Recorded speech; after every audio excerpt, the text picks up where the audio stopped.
네, 시청자 여러분, 여러분들 젊은 정치인들 좋아하시죠? 이 국민의힘 당이 변하려면은 젊은 사람들이 나서야 됩니다. 지금 세상이 전 세계적으로 40대 총리가 나오고 40대 대통령도 나오는 시대인데 젊은 정치인들이 좀 더 활발하게 활동해야 되는 그런 모습 보고 싶으시죠? 오늘 그래서 박민현 대변인, 김효은 대변인 모셨습니다. 안녕하세요. 안녕하세요. 우리 김효은 대변인부터 인사 좀 해주시죠. 간만에 뵙는데. 예. 안녕하세요. 저 김효은 대변인입니다. 지난번에 제가 이영풍 TV에 나와서 저에 대한 제 개인적인 이야기도 좀 소개를 해드릴 기회가 있었는데 마이크 좀 갖다 대세요. 네. 이렇게 오늘은 가깝게. 이 정치 현안에 대해서 오늘 같이 좀 이야기를 나눠보도록 하겠습니다. 네, 고맙습니다. 우리 박민현 대변인. 저는 원래 수요일에 항상 인사를 수요일에 드렸었는데 오늘 이제 어제 나와달라고 우리 PD님 말씀하시는데 예. 우리 또 효은쌤 나오신다는 말을 제가 듣고 예, 예. 아침에 조금 더 긴급 잘까 출동. 생각을 했지만 네 이렇게 기꺼이 또 자리를 해서 우리 예. 함께 제가 가장 또 좋아하는 저희 대변인님이시기 때문에 이야기를 나누게 돼서 너무 좋고요. 오늘도 유익한 이야기 나눴으면 좋겠습니다. 예, 아니 그런 이야기 하고 보니까 이게 그동안 대변인 제도는 있었는데 미디어 대변인 제도는 이번에 처음 하는 것 같은데요. 대변인하고 미디어 대변인은 무슨 차이가 있나요? 우선 이제 대변인은 주로 공보 관련해서 우리가 이 논평을 좀 시의적절하게 바로바로 좀 긴급하게 낼 일이 많아서 아무래도 방송을 하다 보면 우리 이렇게 지금 방송하다 갑자기 논평을 쓸 수는 그렇죠. 없잖아요. 그래서 그런 업무 그리고 대표님의 이런 수행을 좀 담당하는 그런 의미로 우리가 이제 상시 출근을 하는 그런 대변인을 하고 이제 방송을 주로 나가는 대변인을 미디어 대변인 단으로 나눠서 구성을 했습니다. 아, 그러면 일반 대변인보다 더 순발력이 있어야 되겠군요. 방송이 더 나가야 되니까. 그렇죠. 결정적인 차이는 이제 상근 비상근이냐 예. 이기는 하거든요. 그래서 좀 즉답적으로 오히려 이제 대변인들도 어떤 당 대표의 워딩이나 아니면 정치적 상황에 대해서 논평을 해야 되기 때문에 역시 이제 훌륭하신 분들이 또 많지만 이 미디어 대변인은 아무래도 방송에서 이를테면은 또 긴급 섭외가 왔거나 아니면은 새로운 주제가 나왔을 때 또 이제 대중적으로 전파하는 역할을 해야 되잖아요. 예, 예. 또 그렇기 때문에 또 그런 순발력이 중요한 부분들도 있다 이렇게 이해를 하시면 근데 되겠습니다. 좀 궁금한 점도 있어요. 상근 비상근인데 비상근이잖아요. 그러면. 네. 그럼 뭐 저기 뭐 식사비 이런 거 좀 나옵니까? 아무래도 활동비? 그렇죠. 기자분들 만날 일이 좀 많기 때문에 그 활동비라는 것이 소액 나옵니다. 아, 소액. 네. 아, 천만다행이네요. 이거 뭐 놈 팔아서 장사할 수 없는 거 아닙니까? 그렇죠. 그렇죠. 밥값은 있어야죠. 밥은 먹으면서 해야죠. 제가 어제도 보니까 그 대변인 제가 누구라고 말씀은 드리지 않겠습니다. 그 국민의힘 출입 기자들 한 6명 이렇게 모아놓고 커피집에서 막 네. 이야기를 하고 있더라고요. 아하. 그래서 제가 우리 대변인님 하니까 이게 후배 기자들이라고. 네. 그래서 제가 커피 사주신 거예요? 그래서 제가 그런 생각이 들었습니다. 참 대변인 미디어 대변인 하시면 방송 많이 나가실 텐데 요즘 그런 문제는 좀 이 시정이 됐어요. 왜냐니까 그 뭐 종편이나 이런 데서 사람들 부를 때 좌우파 패널이라고 부르는데 좌파는 보니까 확실한 좌파인데 우파라고 부르는 사람 보면은 좀 한동훈 지지하는 사람이거나 또는 약간 좀 이 색깔이 좀 애매모호한 그런 분들 요즘 나가보니까 어때요? 일단은 방송국마다 워낙 또 섭외하는 방식이나 사정이 달라서 예, 이게 예. 우리가 일괄적으로 얘기할 수는 없을 텐데 제가 굳이 언급은 안 드려도 우리 보시는 분들께서 시청자분들께서 대충 인지를 하실 것 같습니다. 근데 좀 고무적인 것은 어쨌거나 한동훈이라는 사람의 보도 가치가 사라졌잖아요. 그렇죠. 제명이 됐기 때문에 뉴스거리가 없기도 하고 결과적으로는 전 서서히 지금 정리 수순으로 갈 수밖에 없다는 생각이 들어요. 실제로 일부 방송국에서는 정리가 시작됐다라고 저는 좀 전에 들었고요. 자, 그리고 이제 또 선거가 시작되잖아요. 예, 그럼 예. 지방선거에는 훨씬 더 이 방송 심의가 민감하게 적용될 수밖에 그렇죠, 없습니다. 그렇죠. 그렇기 때문에 아니 우리 당 대표와 우리 선대본과 우리 후보들을 띄워줘야지. 그렇죠. 우리 후보들의 입장을 대변하는 사람들을 불러줘야지. 엉뚱한 사람들 부르면 되냐라고 저희가 강력하게 항의를 할 수 있는 이제 좀 공적인 그런 어떤 근거가 생기기 때문에 그렇죠. 앞으로 많이 달라질 수 있다. 이렇게 그럼 이 전해드립니다. 국민의힘 미디어 대변인으로 지정이 되면은 국민의힘의 입장을 명확하게 전달하는 그런 역할을 하는 거 맞죠? 네, 맞습니다. 그래서 아침마다 주요 언론의 사설이나 그런 헤드라인 같은 것들을 우리가 좀 전달을 받아요. 그럼 이제 출근을 하면서 이제 이영풍 TV도 보고 또 우리 이제 주요 이제 우파 매체들도 참고를 하면서 사실 우리도 참고를 좀 많이 하는 편입니다. 서로 이제 우리가 도움을 받는 그런 구조라고 보면 되는데요. 박민영 대변인님이 좀 자세한 설명을 해주셨지만 저 또 이제 현장에서 최근에 좀 정말 속 터진다, 너무 화가 난다 하는 그런 일들이 사실 몇 가지가 좀 예. 있었어요. 그러니까 너무 자세하게는 좀 얘기하지 말아줬으면 좋겠다고 했지만 저는 그냥 얘기를 하겠습니다.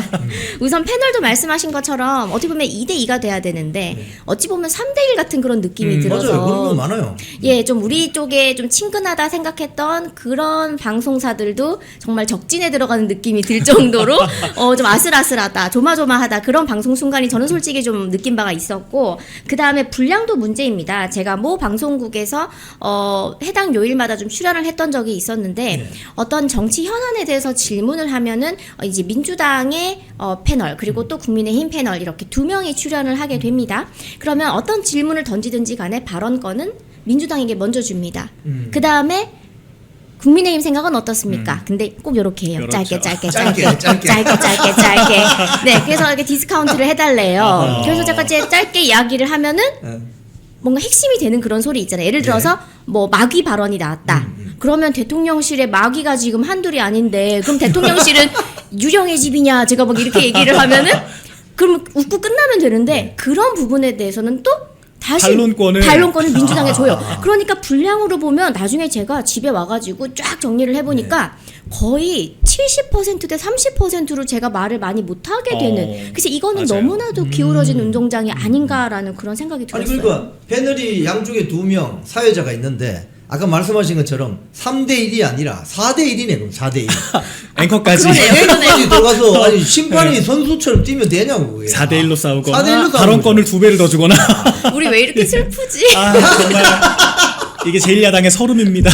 아니 근데 최근에 보면요, 우리 김영원 대변인도 그렇고 우리 박민현 대변인도 그렇고 활약이 참 대단하시던데요. 이 좀 활약이 아주 좋은 것 같아요. 화력을 우리 박민영 대변인 따라갈 아유, 사람 있겠습니까? 발언의 신뢰성이나 이런 것들. 그렇죠. 예. 네. 제가 또 당의 상황을 많이 알려드려야 되는 순간들이 진짜 그럼요, 많더라고요. 그럼요. 왜냐하면 이게 조그만 상황들이 또 오해가 쌓일 수도 있고 사실 우리 당 입장을 대변해주지 않는 분들이 또 많은 만큼 저희가 또 공간을 넓혀야 또 이제 당 지도부가 또 지지를 받을 수 있다고 생각을 하기 때문에 열심히 하겠습니다. 네, 그러니까 어찌 보면 페이스메이커를 해주는 거예요. 우리가 발언을 할 수 있는 그런 운동장을 넓혀주는 그런 맞아요. 의미도 있고, 또 박민영 대변인 같은 경우에는 또 대통령실에 또 근무한 경험이 있기 때문에 지금 현재 대통령실에 어떤 분위기일까라는 추측도 사실은 정말 자세하게 가능하기 때문에 그런 부분에서 좀 두각을 나타내는 것 같습니다. 사실 우리 효은 쌤이 또 가교 역할을 해주시고 효은 쌤. 이제 사실 이 교육 관련 논평들 봤을 때 이 퀄리티가 또 굉장히 높으세요. 그래서 우리가 좀 정책적으로도 그런 좀 뒷받침을 할 수 있는 이 토대를 또 마련해 주시는 게 아닌가. 오늘 좀 칭찬 모드로. 아니, 사실 제가 두 분을 아주 이 칭송하는 그 제가 의도적인 게 아니고 지금 저도 이제 언론 생활하면서 정치 관련이 정치인들 주로 보면은 이 국민의힘 당이 좀 보면 뭐 아주 고관 대작들이 많았어요. 그동안 뭐 부장 판사 이상급, 뭐 네. 검사장급, 검사장님 차관급, 교수님들, 선생님들 많이 계시죠. 교수님, 뭐 장관님 너무 많았어요. 근데 그런 분들이 미디어 수용자들에게 이렇게 전달하는 메시지 전달력이 떨어져요, 사실은. 그런데 이번에 이렇게 장동혁 지도부가 들어오면서 미디어 대변인이라는 걸 새로 만들면서 저게 뭐지 했는데 대변인하고 뭐가 다르지? 대변인은 신문이고 미디어 대변인은 방송인가? 뭐 이렇게 생각을 했는데 이 스피커 측면에서 아주 효과가 좋다. 이런 평이 제 이야기가 아니고 많이 나옵니다. 감사합니다. 다행입니다. 잘했다. 이거 아주 잘했다. 자, 그런데 장동혁 대표가 그 당 지도부를 구성한 게 지금 작년 8월 달 아닙니까? 네. 8월 달인데 지금 그럼 한 6개월 다 돼 가는데요. 제 주변은 뭐 그런 이야기를 많이 하세요. 장동혁 당대표가 충청도 출신이잖아요. 예. 그러니까 우리 어르신들 말씀이 충청도 분들은 서두르지 않는다. 신중하다. 그리고 뭐 우리 뭐 속설에는 이런 거 있잖아요. 돌 굴러와요. 이런데 돌이 굴러왔어요. 또 와요. 그래서 거기 있던 사람들이 다 당했다는 뭐 그런 우스갯소리도 하는데 저도 장동혁 대표가 그 한동훈에게 마지막 소명기에 시비를 줬을 때 저는 그걸 이해했어요. 가처분 신청 딱 못하게 판사 출신이니까. 그런데 많은 사람들이 속 터져 또 시비를 또 기다려야 되는 거야 뭐 이런데 결국은 지나고 나서 보니 완벽하게 퇴로까지 막아버리고 확실한 방법을 해결책을 내는데 이번에 승부수 그러니까 본인에 대한 재신임을 물어 오늘까지 오늘인데 아직까지 그 묻는 사람이 없는 것 같은데 요건 어떻게 보세요? 일단 제가 그 충청도 스타일의 의사결정이 네. 사실 저도 작년 말까지는 숨 넘어갈 뻔했다 이런 제가 표현을 쓴 적이 있습니다. 왜냐하면 당무감사위원장 빨리 임명을 좀 해주셨으면 하는 그런 예. 마음들. 맞아요, 그런데 지금 저도 어떻게 좀 이 상황을 보고 있냐면요. 오히려 한 템포 늦게 의사결정을 하시는 게 이제 의도인가 싶을 정도인 것이 그 한 템포의 시간 동안 상대방이 무리를 두거나 잘못된 의사결정을 하게 되면서 이 공간을 만들어준 게 굉장히 호재가 되는 정무적인 순간들이 많더라고요. 고차원적이네요. 방금 말씀하신 그런 내용들인데 네. 그래서 정말 정치 천재인가 이런 생각이 저도 최근에 좀 들고 있고요. 어제 사실 이 승부수도 저는 깜짝 놀랐습니다. 그러니까 일단 총평을 하자면 이 에스트로겐 넘치는 여의도 바닥에서 그러니까 행동하는 사람은 없고 입만 터는 그런 여의도 한복판에서 야 진짜 이 상남자 요즘 말로 테토남 같은 그런 모습을 좀 봤다. 저는 되게 좀 감탄하면서 봤고요. 실제로 입을 닫게 만들었지 않습니까? 지금 친한동원계가 거의 반응을 못하고 있어요. 뭐라고 하냐면요. 우리는 애초에 사퇴하라고 했지 재신임을 요구한 적이 없다라고 하거나 아니 국민이 사퇴 요구하는 것도 허락 맡아야 됩니까? 라고 그냥 징징대거나 말장난. 김용태 그 의원은 오늘 라디오 나가서 또 포커판 만들었다 이런 얘기를 하기는 하던데 사실 그거는 조금 궁색하게 회피하는 느낌을 받을 수밖에 없죠. 그렇기 때문에 거의 이제 또 퇴로를 막고 외통수를 걸어버렸다라고 하신 점에서 아마 이번 계기로 다시는 재신임 관련 얘기를 많이 할 수는 없지 않을까 생각이 들었어요. 굉장한 한 수였습니다. 장 대표께서 이 스튜디오에 와서 녹화하고 이런 걸 제가 여기서 봤는데 되게 그분이 막내거든요. 집에서 막내입니다, 막내. 그래서 굉장히 쾌활하고 뭐 아주 즐거운 어떤 그런 텐션이 있는데 아니 중대한 결정할 때 보니까 이거 완전히 상남자. 그동안 이런 정치인을 너무나도 간절히 바랬던 그동안 그런 정치인들 많았잖아요, 그죠? 뭐 그런 거 보면은 좀 현장에서 보시면 좀 다르게 이번 단식 현장에서 아주 고생하셨잖아요. 네, 단식 현장에서도 정말 그런 부분들을 많이 느꼈는데 어제 그 발언이 나온 긴급 기자회견이 나온 그 시점이나 상황들도 상당히 저는 좀 흥미롭게 나중에 반출을 해봤습니다. 오전에 분명히 이 최고위가 있었어요. 그러고 나서 기자분들을 이미 다 만났었는데 제주도를 이제 가신다고 해서 저는 이제 그 앞에서 뭐 다녀오십시오 하면서 여러 가지 전달 사항을 이제 말씀을 드리고 있었는데 갑자기 이제 싹 보더니 이제 시간이 됐다 그러더니 갑자기 긴급 기자회견 공지가 뜨고 가시더라고요. 그래서 따라가서 무슨 말씀하시나 봤더니 그런 폭탄 선언을 하신 거예요. 그때 그 기자단 분위기도 정적이 흘렀습니다. 대표직만 거는 것이 아니라 의원직도 걸겠다. 근데 그렇게 하려고 하는 것이 계속해서 이 지도부를 당원들이 선택한 지도부를 흔들려고 하면서 그들은 아무런 정치적 책임을 지지 않는 이 나쁜 관행을 뿌리 뽑겠다라는 그런 비장한 각오를 말씀을 하셨거든요.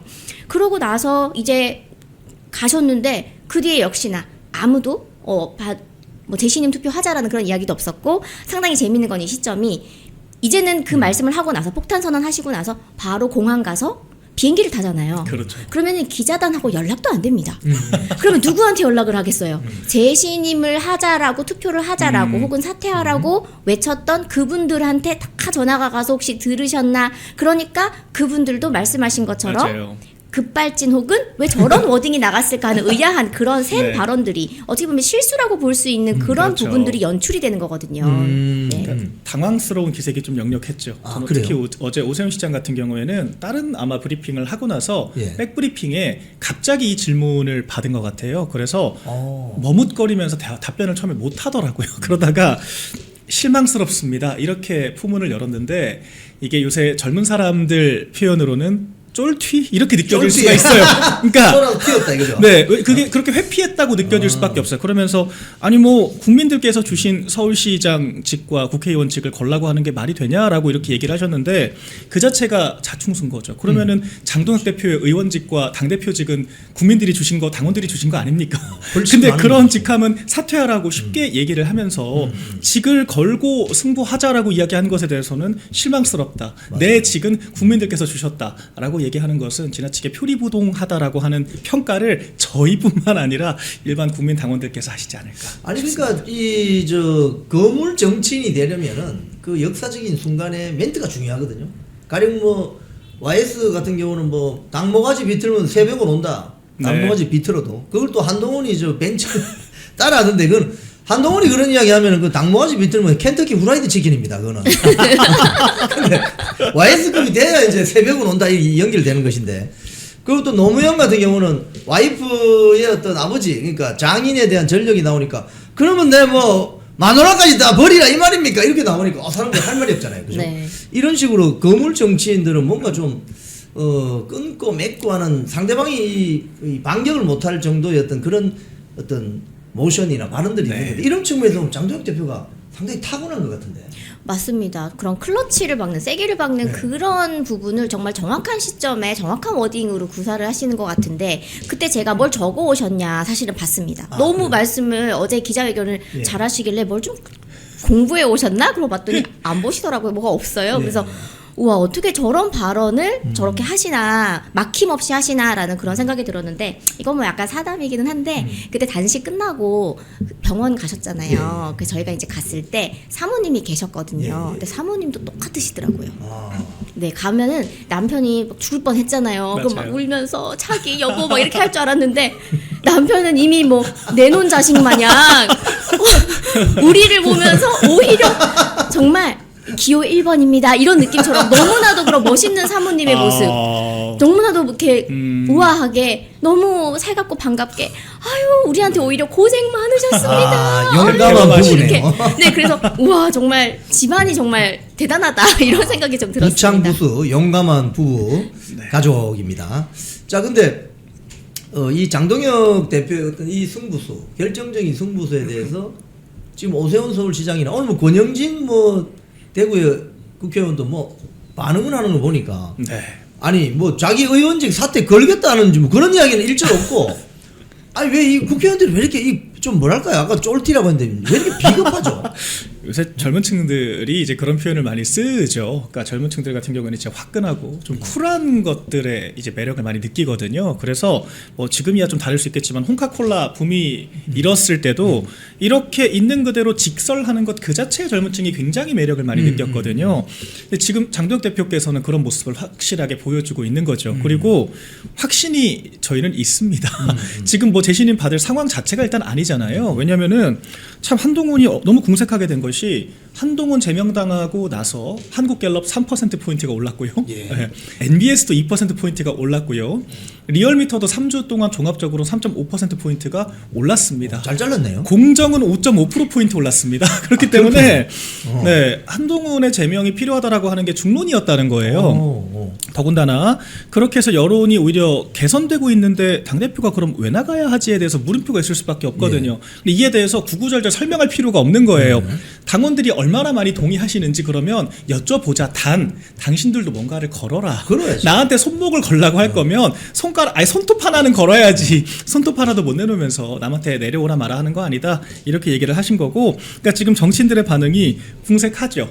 뭐 정치를 하라 그랬더니 뭐 도박판을 벌였다. 근데 그게 바로 정치인 거예요. 본인들이 사실 오히려 이상한 거고, 민주당 평론가들도 민주당 의원들도 본인들이 직접 그렇게 얘기합니다. 사퇴하라고 요구했는데 관철이 안 됐고 여론이 안 받쳐주면은 자기가 탈당하는 게 그게 바로 정치 관례였고 그게 정치다. 입으로만 하는 건 평론이다. 이렇게 민주당 쪽에서 얘기를 오히려 해요. 그러니까 이건 굉장히 궁색하고 좀 부끄럽다라고 생각을 해야 됩니다. 입으로 하는 게 정치가 아니다.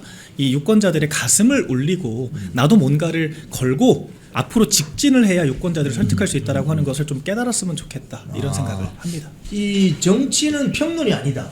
이 말 상당히 와닿는데요. 맞습니다. 저도 요즘은 오히려 잘 안 보려고 했던 너무 아프고 매워서 안 보려고 했던 그런 이제 이 다른 성향의 매체들을 오히려 찾아보는 것이 그러니까요. 제가 생각할 때는 제 상식적으로 전혀 이해가 안 가는 그런 사설이나 논평이나 아니면 기사들이 지금 우리 쪽이라고 생각되는 언론사에서 나오고 있단 말이에요. 그런데 오히려 우리 상식이 맞는 이야기를 하는 쪽이 신기하게도 그쪽입니다. 맞습니다. 네. 좌파 진영에서. 그래서 한겨울에 CBS를 내가 지금 왜 보고 있지라는 그런 생각을 하면서 우리 우파 태극기 이정도 기자. 네, 묘하게 예. 사이다는 이런 생각이 드니까 지금 참 언론 지형에 문제가 많은 건 맞는 맞아요. 것 같습니다. 제가 방송 중에 여러분께 참 알부인 하나씩 드리겠습니다. 자, 우리 아유, 감사합니다. 박미연 대변인님, 자 우리 김효원 대변인님, 네. 아우 알부민 하나 감사합니다. 드시고, 자 이거 하나 마시고 힘내고 알부민 울트라 맥스입니다. 우리 광고도 좀 재밌게 합니다. 1월 2 3 6 5 6 마구 전화 때려주세요. 2+1 행사입니다. 어우. 맛있는데요? 네, 먹자마자 이렇게 또 먹자마자 목소리가 잠이 쾌청해 주는 것 같습니다. 이건 제가 뭐 우스갯소리가 아니고 네. 알분이 좋대요. 건강에. 면역력 증강이 좋답니다. 겨울철에. 자, 하나 마시고 또 이게 제가 그래서 이 정치인은 아까 말씀하신 것처럼 평론가가 아니잖아요. 맞아요. 네. 어떤 결단을 해야 되잖아요. 이럴 때 지금 여의도의 문법, 여의도의 정치가 왜 이 모양이 됐을까? 저는 어릴 때 그 뭐 민주화 투쟁이 막 일어나고 할 때 제가 살던 지역에서 뭐 집문 문만 열고 나가면 이제 큰 길이었는데 막 화염병이 날아다니고 뭐 데모대가 왔다 갔다 하면서 거기서 정말 우리 한국 정치 기라성 같은 선배들 이름을 많이 들었습니다. 그런데 요즘 여의도의 어떤 국회의원들 보면은 여야를 가리지 않고 뭔가 좀 이 말로만 떠드는 앵무새 같은 정치인이 너무 네. 많은 거 아닌가. 맞습니다. 그래서 이게 좀 뜨거운 가슴과 열정으로 정치를 해야 되는데 머리로만 하는 건 아닌가. 그리고 뭔가 이 너무 이 밖의 외모에 너무 치중한다든지 네. 뭐 어깨뽕을 넣는다든지 뭐 화장을 진하게 한다든지 예를 들자면 뭐 어떤 이런 식으로 콘텐츠는 없는데 그야말로 빈 깡통처럼 말만 많은 이런 정치한다는 그런 느낌이 좀 들지 않으세요? 우리 당이 특히 심한 것 같아요. 아, 그래요? 네, 민주당은 적어도 이렇게 좀 자중질환이 펼쳐지고 싸우기는 하더라도 각자 신념과 목적을 관철시키려고 싸우는데 우리 당 정치인들은요. 당과 어떤 자신이 가지고 있는 직분 자체를 타자화를 하는 경우들이 많습니다. 그러니까 의식을 하고 하는 얘기들이 아니라요. 예. 제가 어떤 발언들에 집중을 하냐면 이뇨환 전 의원님 전 되게 좋아하는 분이지만 전혀 별개로 사퇴하시면서 본업으로 돌아가겠다라고 얘기를 하셨어요. 본업으로. 정치가 부업이셨던 거예요. 그러니까 민주당은 중요합니다. 사생결단으로 싸우거든요. 아시잖아요. 민주당은 집권 못하면 지금 집안이 무너지고 생계가 사라지고 나 정치 아니면 뒤가 없는 사람들이 처절하게 싸웁니다. 우린 그렇지 않다는 거죠. 그리고 둘째는 최근에 이제 고모 의원께서 의원총회에서 좀 듣기 싫은 얘기가 나왔다고 의총장을 뛰쳐나와서 했던 말이 저는 뭐 거지 같다 이런 말보다도 오히려 여기는 희망이 없다는 말에 전 더 큰 상처를 받았어요. 그러니까 삼성전자에는 희망이 있고. 그렇죠. 강남병이라고 하는 양지 바른 곳에 입당하자마자 특혜를 받은 사람이 당을 철저하게 타자화를 하지 않습니까? 여기라고 얘기를 합니다. 그리고 이 부산의 정무 의원 같은 경우 여기가 어디라고 감히. 님자 안 붙였다고 난리를 치지 않습니까? 근데 이제 이런 것들이 뭐랄까요? 우리 당에 정말 십수년 동안 수십 년 동안 당비 내고 헌신했던 당원들과 이 공천 떨어져 가면서 손수조 대변인만 해도 비례대표장 들어가니까 면접관이 이미 번호 다 찼다. 이런 얘기를 공연히 한다라고 하고요. 또 동두천 경선 기회도 못 받았거든요. 맞아요. 10년 넘게 당 활동한 청년 정치인에게 경선 기회도 안 줬습니다. 그 해당 지역 국회의원이 계엄 사과하라고 25명 중 한 명 아닙니까? 그렇죠. 친한파로 분류가 예. 되는 분이 결국 단수 공천을 받았잖아요. 예. 그러니까 당을 위해서 헌신하고 기여하고 정말 애당심을 가지고 여기가 아니라 우리라고 하는 관념을 가지고 일하는 분들은 페널티를 받고 엉뚱한 사람들이 들어와서 24년도에 입당했고 당원들과 유대도 없는 사람들이 뜬금없이 당원들이 뽑은 대표한테 나가라고 하니까 이건 정말 당이 이상한 거거든요. 이럴 때 저희가 딱 주객전도라는 표현을 쓰는 거잖아요. 주객전도가 됐기 때문에 당을 위해 헌신하고 당원들을 대변하지 못하는 것이다. 저는 그렇게 평가를 하고 탕난이라는 바뀌어야겠죠. 이야기가 있던데, 탕난. 그렇죠. 탕난. 네, 뻐꾸기. 그런 얘기 나올 수밖에 없죠. 그죠? 뻐꾸기라는 이야기 많이 듣잖아요. 맞습니다. 보면 저는 민주당은 사실 쇼츠로 정치하잖아요. 예전에 제가 부처 교육부에 있을 때도 안에서는 분명히 합의가 다 됐는데 갑자기 회의장을 박차고 나가면서 민주당의 모 의원은 그러게 내가 뭘 했습니까? 내가 이럴 줄 알았어! 그러고 가는 거예요. 그래서 얘기 잘 됐는데 갑자기 저 사람 왜 저래? 이런 느낌이지. 그것만 이제 쇼츠로 무한 반복이 되는 거죠.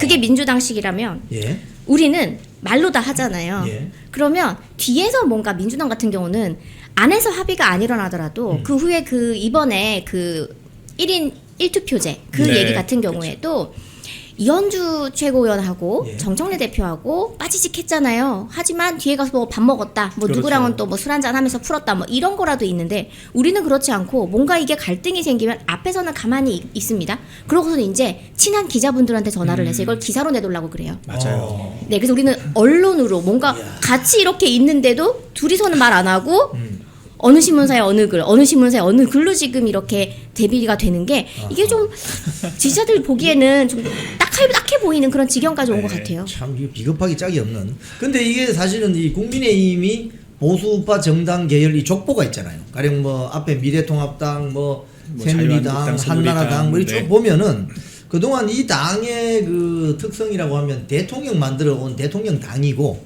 또 여기에 인재들을 수혈할 때 사회적으로 성공한 사람들. 예를 들어 장관이었어요. 장관. 내가 무슨 부처 장관이. 장관 출신이 또 국회의원을 왜 굳이 합니까? 그 장관으로 성공했으면 인생 그 이제 조금 즐기시고 이제 여생을 즐겼는데 장관한 사람이 와서 국회의원 하면은 뭐 좋은 점도 있겠지만 너무 많다는 거예요. 그런 게 빈도수가. 맞아요. 또 율사 출신들이 많아요. 우리 박미영 대변인 말씀하셨지만은 아니 뭐 하다 안 되면 내가 변호사 영업하면 되지 뭐 이런 심정이 생긴단 말이에요. 본업으로 가면 그만이다. 이게 본업이 변호사고 본업이 뭐 어디 뭐 고위 관료 출신이니까 뭐 저 뭐 관피야 뭐 그런 자리가 있고 뭐 이러니까 사생결단식으로 내가 절박하게 정치하지 않는다. 그러니까 이 박민영 대변인님이나 김효은 대변인 같이 이게 주업인 사람들이 전면에 등장해야 되는 거 아니냐 이거예요. 어떻게 생각하십니까? 그렇죠. 민주당은 사실 그렇게 이런 청년 정치인 때부터 뭐 여러 가지 그런 단체들, 시민 단체들에서 인큐베이팅을 해가지고 키워내고 또 그런 사상 같은 것들도 그렇지. 단단하게 만들어서 정치인으로 보내다 보니까 일단 좋은 점이 메시지가 뭘 주문을 하지 않아도 통일됩니다. 근본적인 건 똑같아요. 우리처럼 근본적인 게 다르지 않아요. 지도부를 엎어라 혹은 그냥 가자 혹은 아무 얘기 안 하는 이런 세대 축으로 우리가 지금 나눠지는데 민주당은 사실 안에서 어떻게 싸우든지 간에 겉으로는 그런 모습이 크게 드러나진 않습니다. 우리가 추측만 할 뿐이지. 그래서 그런 부분들이 좋고 저는 또 하나 제가 지역구 출마를 직접 해본 경험으로 보니까 현장에 나가서 여러 그런 사람들을 만나고 명함을 드리고 악수를 하고 짧게라도 어떤 단체들마다 찾아가서 인사를 하면서 현안들을 얘기를 듣잖아요. 예. 그러면 아무래도 뭐 장관 출신도 있고 뭐 율살 출신도 있고 다 좋은데 민주당은 이게 시민에서부터 출발을 하다 보니까 너무나도 우리가 이거를 스킨십이라고 하죠. 잘 듣고 무슨 얘기인지 척척 알아듣고 이 사람들 가려대를 이게 말로 너무 잘 긁어주는데 우리는 사실 그러지 못한 분들이 출마를 하는 경우들도 정말 많았어요. 그래서 저도 처음에는 뭐 대치동 강의하고 EBS 강의하던 사람이 뭘 알겠어라고 해서 출마를 했었는데 사실은 제가 예전에 그 도시락 케이터링 회사를 했다가 쫄딱 말아본 경험이 있는데 그래요? 그래서 그때 제가 이런 일회용 포장 용기의 단가를 다 기억을 하고 있었습니다. 나무젓가락 얼마인지 뭐 용기가 뭐 종이는 얼마고 플라스틱이 얼마인지. 근데 그게 저는 제가 지역구에서 선거를 할 때 이런 상가를 다니잖아요. 그러면 바로바로 나오는 겁니다. 이거 김치 이거 5kg 단위로 중국산이 얼마고 국산이 그렇죠. 10배 넘게 그렇죠. 비싼데 이런 얘기하면 그때부터는 너무 친해지는 거예요. 그래서 그런 스킨십이 있으려면 우리도 이런 청년 인재들을 제가 또 인재영입위원으로 네. 이번에 맞네. 들어갔는데 그런 사람 발굴해야 돼. 네 맞습니다. 네. 뭔가 정말 사람들하고 말이 통하고 잘 들어주고 그런 사람들이 정말 중요하고 청년으로 싹 우리가 포진을 해야 된다. 이제 그런 계획을 갖고 있습니다. 이게 전문직이 그 자체로 나쁘다는 게 아닙니다. 그렇죠. 당연히 나쁘다는 거 아니에요. 훌륭하신 분들이에요. 그러니까 장덕엽 대표님 같은 경우에도 행시사실을 다 붙은 일종의 시험의 왕이시잖아요. 그런데 그와 전혀 별개로 어릴 적에 우유를 사 먹을 돈이 없어서 우유 배달을 했다라고 그렇지, 하는 그렇지. 일화까지 예, 전해질 맞습니다. 정도로 어려운 환경에서 자수성가를 했단 말이죠. 그렇게 해서 이 결핍을 성장의 궤도로 채워가는 과정에서 이 사람이 갖출 수 있는 여러 공감 능력들을 자연스럽게 맞습니다. 체득하게 된 거라고 저는 생각을 합니다. 우리 당의 국회의원들의 어떤 성분명들을 조금 분석을 해보면요, 90%가 관료가 제일 많고요. 그렇죠. 그다음 교수, 그다음 율사입니다. 민주당처럼 뭐 학생회 출신부터 뭐 청년 활동 뭐 이제 그리고 뭐 어떤 이사 뭐 재단의 청년 활동을 하게 되면서 뭐 행정관으로 들어가고 보좌진 갔다가 이렇게 루트를 타고 들어와서 이 대학생 위원장도 하고 공천받고 이런 케이스가 우리 당에는 없습니다. 그러니까 저도 행정관 일을 해봤잖아요. 저 행시 출신 아니거든요. 근데 제가 2년 차부터는 우리 정책실장, 비서실장, 대통령님 보고서 제가 다 썼습니다.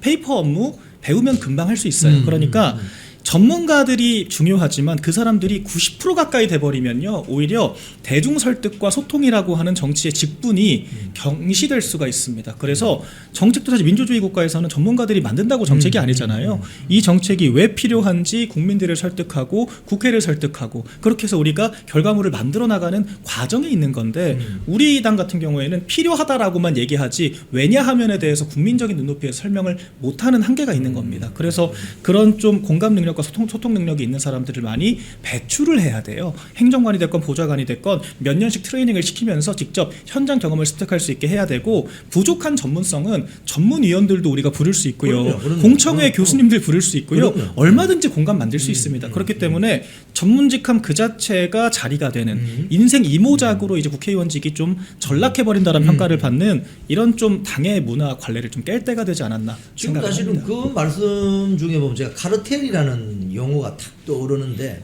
사실 뭐 관료 출신들이 일을 잘하죠. 관료 잘하죠. 출신들은 그 제한된 자원을 효율적으로 배분하는 이 능력은 탁월합니다. 그런 걸 그 일이 이제 그런 일들이니까. 근데 이제 지금 우리 한국 사회가 세계 10등 수준의 들어갔죠. 어떤 선진국이잖아요. 그렇죠. 그러면 효율적인 자원 배분, 참 이게 어려울 때, 어렵게 살 때는 효율적인 자원 배분 이런 게 중요하지만, 지금은 세계 10등 국가고 좀 더 창의적이고 뭔가 좀 미래지향적인 이런 아이디어를 많이 내야 되잖아요.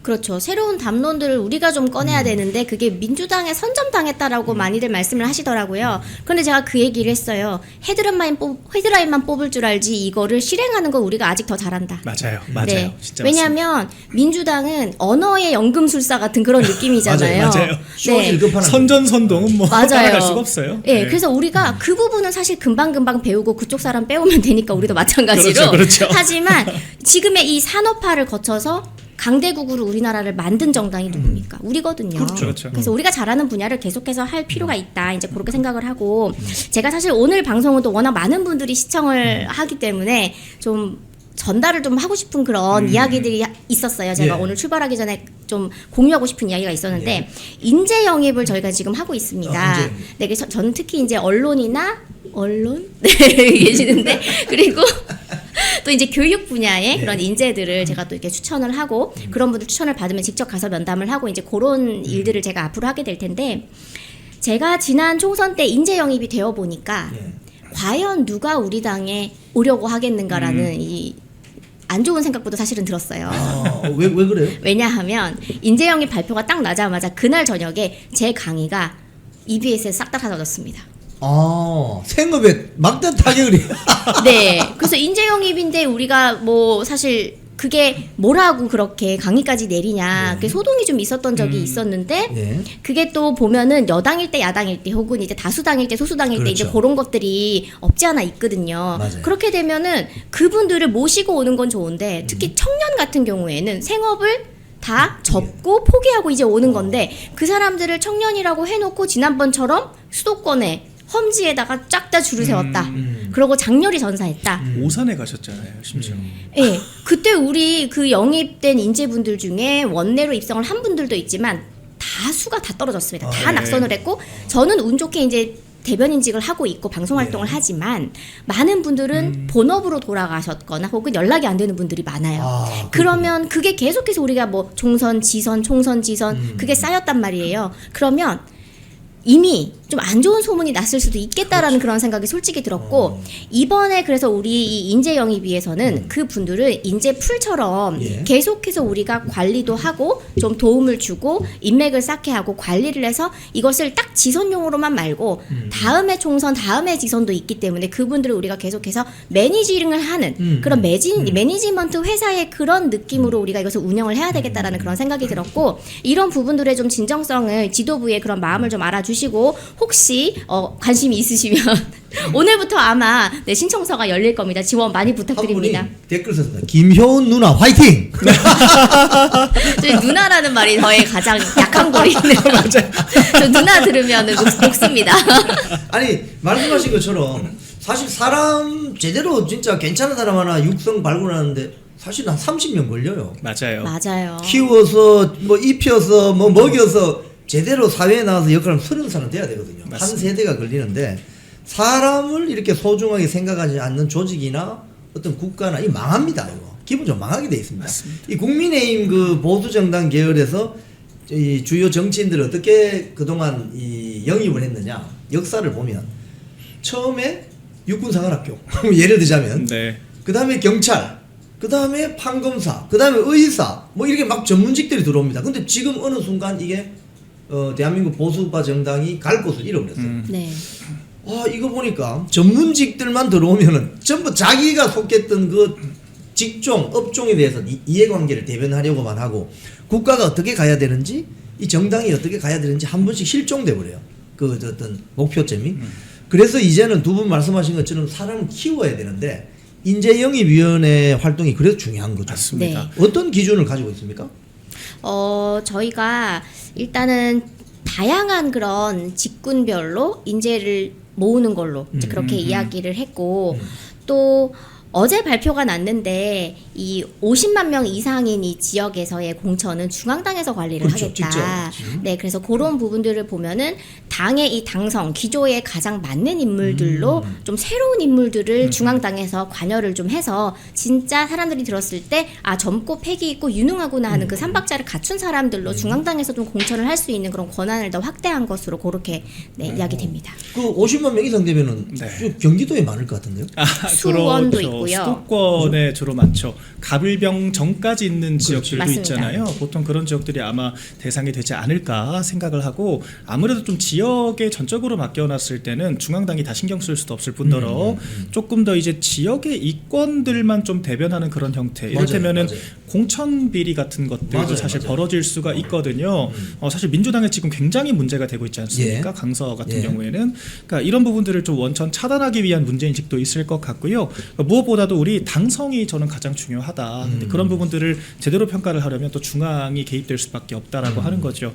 그러니까 아무리 유능한 사람이라고 하더라도 우리와 이념과 가치를 공유하지 못하면 그 관계가 지속되기 어렵다라고 그럼요. 저는 생각을 합니다. 그럼요. 우리가 사실 당이라고 하는 게 왜 존재를 하겠어요? 우리 이념 결사체라고 하잖아요. 근데 가끔씩 지금도 이 통합이라고 하는 이 만능의 언어로 서로 다른 색깔들을 마구잡이로 이제 그 입히는 것이 옳다라는 것을 정당화하는 분들이 아직도 계신 것 같아요. 근데 그런 논리라고 하면은 왜 이재명은 못 데려오고 왜 문재인은 못 데려옵니까? 우리가 그런 분들을 데려와서 집권을 하면 그게 국민의힘인가요? 아니잖아요. 우리가 국민의힘의 가치를 대변하는 우리 대표를 뽑아서 우리의 후보를 데리고 집권을 하는 것이 의미가 있는 것이지 그렇죠. 뭐 집권만 할 수 있다면 우리가 뭐 김정은도 데려오겠다 이런 마음가짐을 가지고 통합이라고 포장해서는 안 된다라고 저는 생각을 합니다. 그렇기 때문에 우리 당에 자연스럽게 녹아들 수 있어야 돼요. 사실 우리 김효은 대변인 같은 분이 전 굉장히 모범적인 사례라고 생각을 하는 게 단순히 전문성으로만 들어오신 게 아니라 저희와 이념 가치 생각을 공유를 하시기 때문에 전 이렇게 지속 가능한 관계 계속해서 당에 기여를 하실 수 있다라고 생각을 하거든요. 그래서 이런 부분들을 반드시 우리가 고려를 해야 되고 그런 게 전제가 돼야만 그 전문성이라고 하는 것도 빛을 발할 수 있다. 그렇게 생각합니다. 지금 요번에 그 윤민우 윤리위원장이 김종혁 전 최고에 대해서 쓴 결정문을 보면 당 대표는 책임 당원의 자유의지의 총합이다. 저는 그 어떤 표현이 네. 아 정당이라는 어떤 이념 결사체를 정확하게 표현한 것이다. 저는 네. 그렇게 봐요. 그럼 예를 들면 내가 정당의 주요 당직을 맡고 있는데 언론 자유 있으니까 뭐 수시로 당 대표 뒷담화 때리고 이렇게 하면 안 되잖아요. 그건 그죠? 저희 뭐 전면에 지금 칼을 꽂고 있는데 바람직하지 않죠. 그래서 제가 오늘 두 분 오시기 전에 뉴스 매거진 시간에 제가 그런 이야기 했습니다. 아, 그러면 중앙일보 기자들이 홍석현 회장 막 조제되는 기사 씁니까? 그게 언론 자유라면 그렇게 해보시지. 자기들은 하지 않으면서 정당 조직의 어떤 언론 자유를 이야기한다? 그리고 앞에 그 여상원 윤리위원장이 그런 이야기 했어요, 또. 네. 아, 언론 자유를 존중. 아니, 정당의 주요 당직을 맡고 있으면은 언론 자유도 중요하지만 발언의 어떤 절제의 묘미를 살리면서 앞에서는 좀 띄워주면서 뒤에 가서 서로 또 소통을 하는 이런 노력을 해야지. 대놓고 그냥 질러버리면 그게 정당입니까? 그냥 동창회 뭐 뭐 그런 조직이 되는 거죠. 그렇죠. 언론의 자유를 정말 온전히 누리고 싶다고 하면은 그냥 탈당하시고 언론인 생활 하시면 되죠. 맞아요. 그렇죠. 아니 홍석현 회장도 만약에 재신임 투표 중앙일보에서 한다고 하면은 80%까지는 안 나올 텐데 장동혁 대표는 당원들께서 뽑아주신 선출직이잖아요. 재신임 투표하면 저는 장담컨대 80% 이상 나온다고 생각을 합니다. 하물며 그런 관계에서 당 대표에게 내려오라 마라 사퇴해라 마라 쉽게 얘기를 한다는 것 자체가 이건 당원들을 무시하는 거예요. 그리고 심지어는 우리 당원들에게 직접적으로 김종혁 최고 같은 경우 전 최고죠. 뭐라고 합니까? 나치, 사이비, 극우, 한줌 당원들, 멍청한 극우다. 제가 왜 민주당 분들이 지금 우리 당 입장을 대변할 수밖에 없냐면요. 본인들이 봐도 이해가 안 되거든요. 역지사지로 민주당에서 뭐 이를테면 국회의원 이현주 의원 같은 사람들이 갑자기 멍청한 극좌, 개딸들이 합당 같은 거 찬성한다 이런 얘기를 한다고 한번 상상을 해보세요. 그 자리 보존할 수 있겠습니까? 민주당 폭파될 것 같아요. 1시간 안에 즉답 제명입니다. 근데 우리 당에서는 이런 발언들을 쏟아내놓고 억울하다라고 얘기를 하고 표현의 자유라고 얘기를 하면 황당하죠. 그럼 국민 비하하고 유권자 비하하는 것도 그런 표현의 자유니까 인정해야 됩니까? 그럴 거면 당에 있으면 안 되는 거죠. 근데 제가 요즘 좀 특이하게 느끼는 이 특이 현상이 뭐냐면 당원이 지금 120만 명이잖아요. 네. 이게 저 10년 전만 해도 24만 명이었습니다. 54만 명이었습니다. 네. 근데 이게 완전히 지금 10년 사이에 2배 이상 훌쩍 뛰어넘었는데 네. 왜 이렇죠? 왜 이 당원들이 이렇게 많이 들어오죠?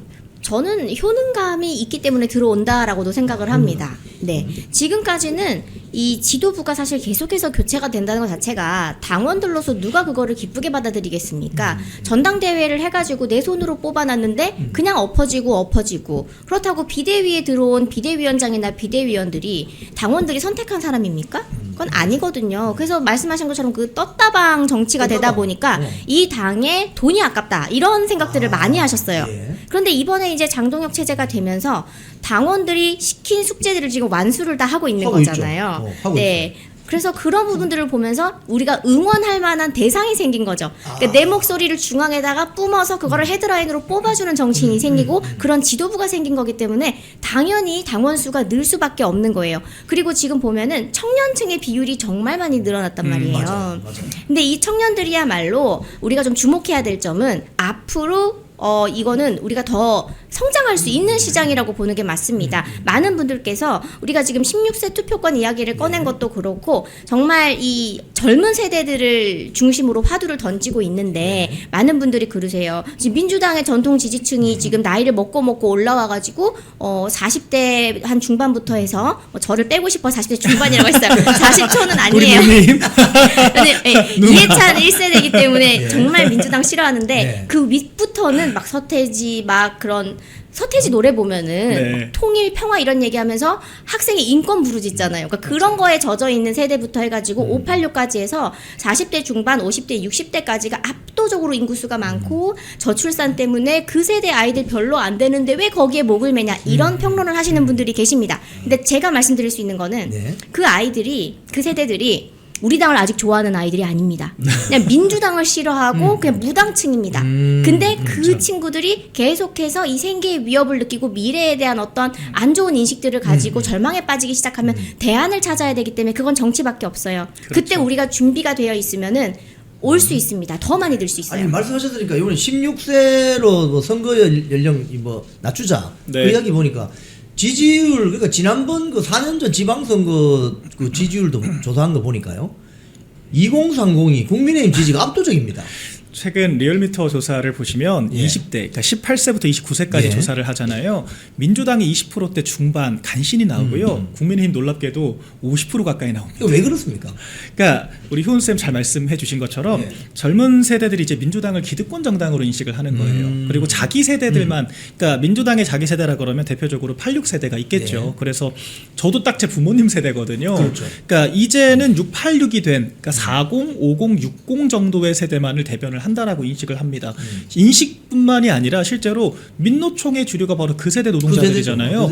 그 세대 노동자들만을 위해서 임금 피크제 없는 정년 연장 같은 걸 하다 보면은 10대, 20대 취업 준비생들이 직격탄을 맞거든요. 맞습니다. 네. 연금 개혁 같은 것도요. 더 내고 더 받자라고 하면서 소득 대체율을 오히려 높이자고 했던 것이 민주당이었습니다. 그럼 지금 연금 고갈 누가 가장 피해를 봅니까? 지금 4060 세대는 연금 고갈 되기 전에 사실 연금을 다 수령할 세대들이에요. 네. 앞으로 받아야 될 젊은 세대들이 피해를 받거든요. 그러니까 이런 문제들을 전방위적으로 인식을 하게 된 게 지금 젊은 층인 거죠. 아, 민주당은 우리가 아니라 자신들의 코어층만 지지하고 그것 때문에 우리가 피해를 보는구나. 부동산도 지금 대표적인 문제가 될 수 있죠. 그렇기 때문에 국민의힘을 지지한다라고, 국민의힘을 지지할 수 있다라고 잠재적인 지지층이 된 건데, 그럼에도 불구하고 지금 우리 당이 그런 젊은 세대를 품을 준비가 되어 있는가? 전 참 부끄러워요. 왜냐면은 과거 그렇게 청년이고 중도다 중수청이다 내쳤던 지금 일부 어르신들과 일부 언론들께서, 맞아요. 언론들이 청년들을 극우라고 매도를 합니다. 그러니까요. 우리 당을 지지한다라고 하니까 갑자기 극우래요. 그러니까 저는 이건 정말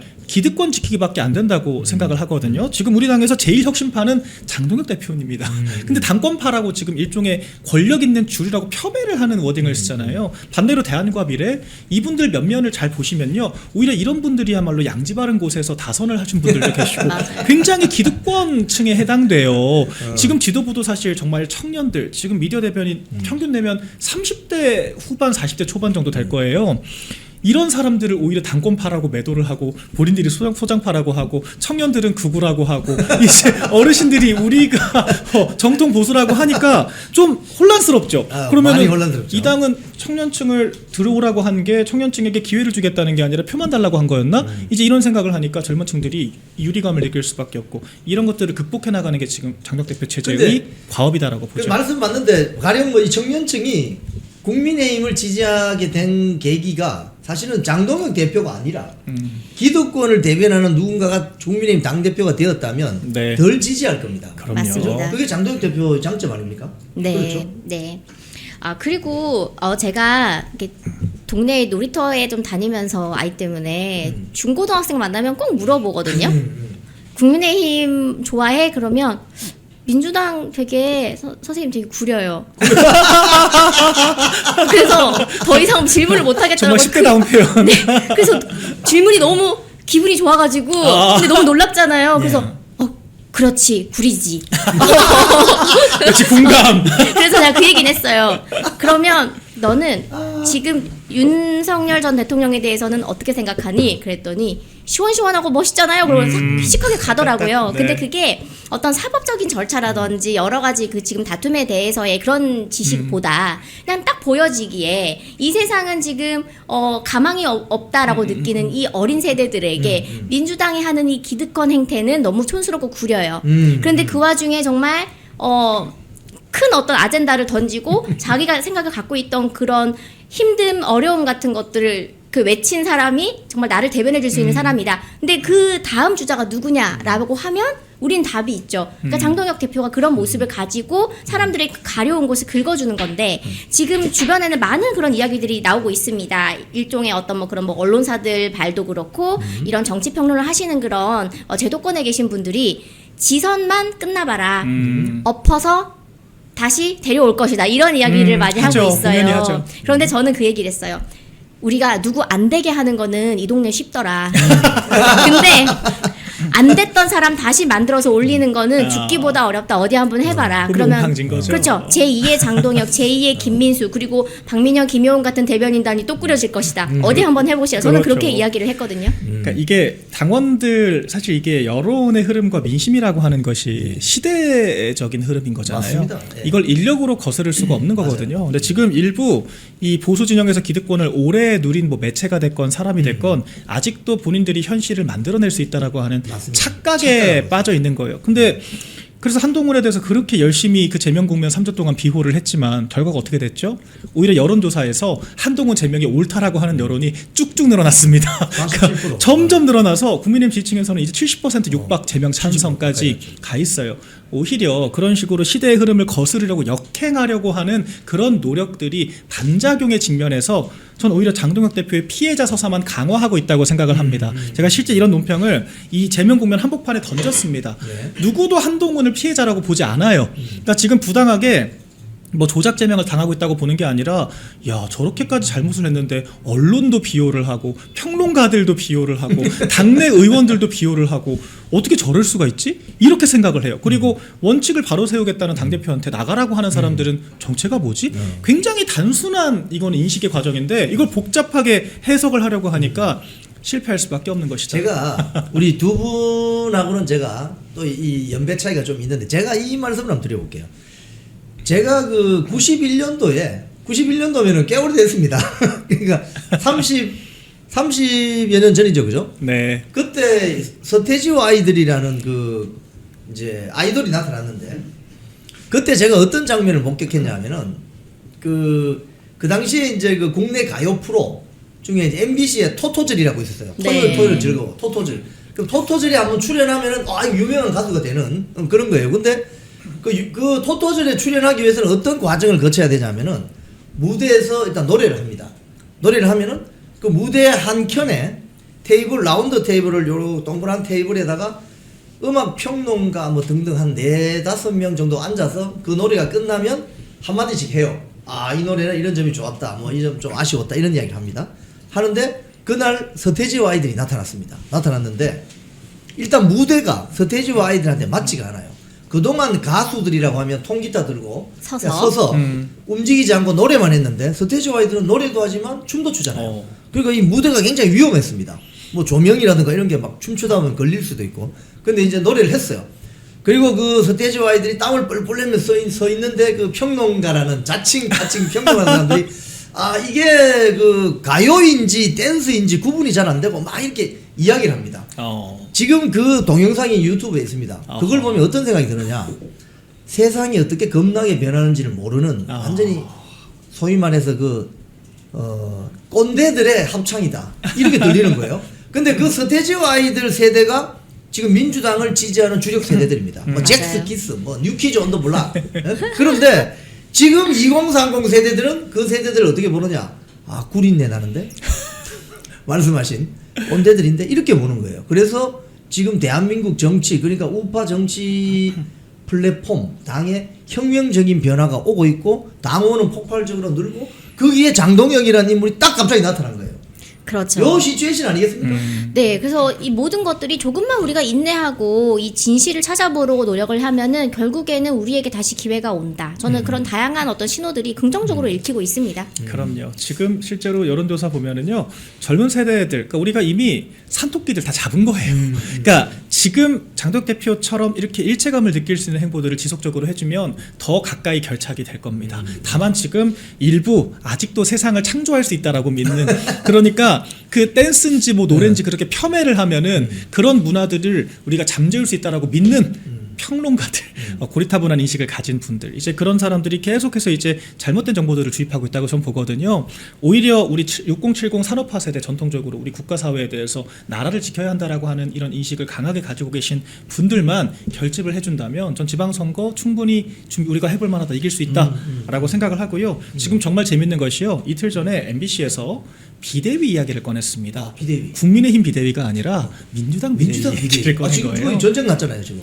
오늘도 지금 난리가 났습니다. 조국혁신당과 최고위원 몇 자리까지 나눠줄 것까지 미리 미락을 해서 준비한 거 아니냐. 지금 제가 민주당 취재해보면요. 정말 일촉즉발이에요. 왜 그러냐면 8월에 민주당의 총선 당대표를 뽑는 전당대회가 있잖아요. 이게 정말 정권의 핵심입니다. 이때 정청래가 연임하면 이재명 정권 그냥 망하는 거라는 인식이 친명계에 정말 만연해 있습니다.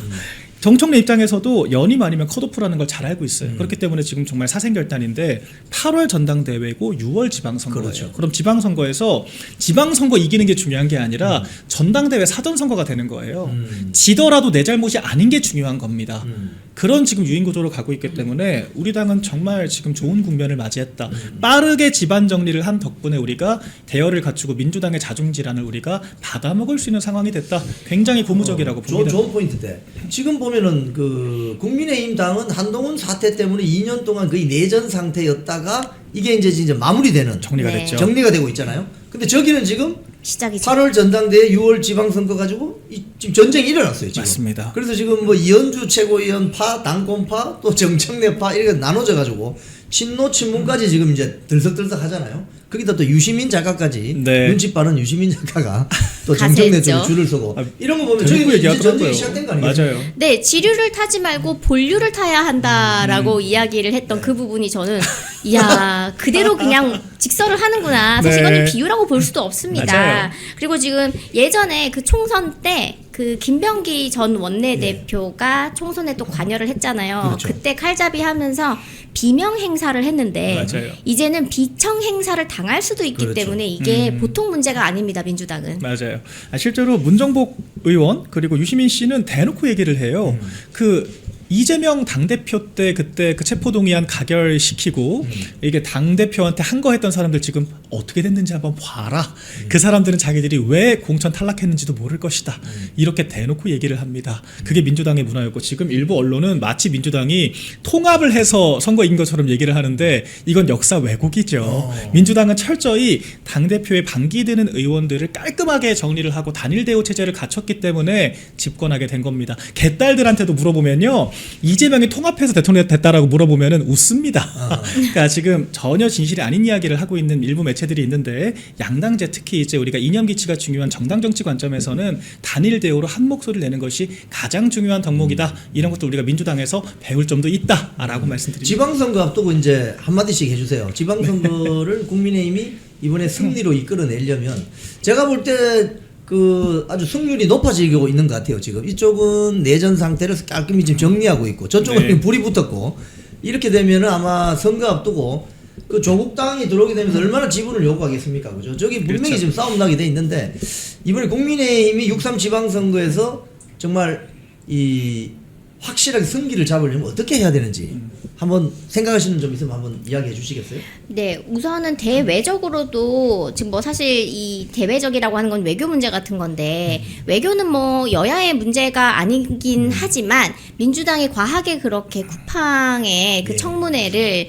정말 너무나도 총국을 빚어냄으로써 지금 미국의 세계 지금 말씀하신 것처럼 예. 앞순서에서 외교 문제로까지 지금 번지고 있습니다. 그러므로 어떤 이 제재라든지 이 현 정부의 악수가 될 만한 것들이 앞으로 벌어질 수도 있고 또 지금 우리의 이 피 같은 연금을 가지고 환율을 막거나 아니면 국내장에 투자를 하거나 이런 여러 가지 이 젊은 세대들의 눈살을 찌푸리는 그런 정책들을 펴고 있고 또 그런 부동산 정책 같은 경우도 규제 덩어리만 계속 뿜어내고 있기 때문에 이게 공급이 심지어 문재인 때보다도 5분의 1도 안 나올 것으로 지금 전망이 되고 있어서 청년에게는 점점 멀어지는 그런 정당이 될 것입니다. 그럴 때 우리가 이 공천을 젊은 사람들 많이 주고 그리고 또 확실하게 이 우리의 이 정치를 하는 이 지방선거를 치르는 정말 큰 슬로건이 무엇인가 명확함의 싸움이잖아요. 그래서 그거를 확실하게 화두를 던지고 한다면은 지방선거에서 우리가 지금 많은 분들이 또 그렇게 평론을 하세요. 어차피 질 거 이렇게 말씀하시는데 이거는 정치는 모르는 겁니다. 그럼요. 정말 모르는 거고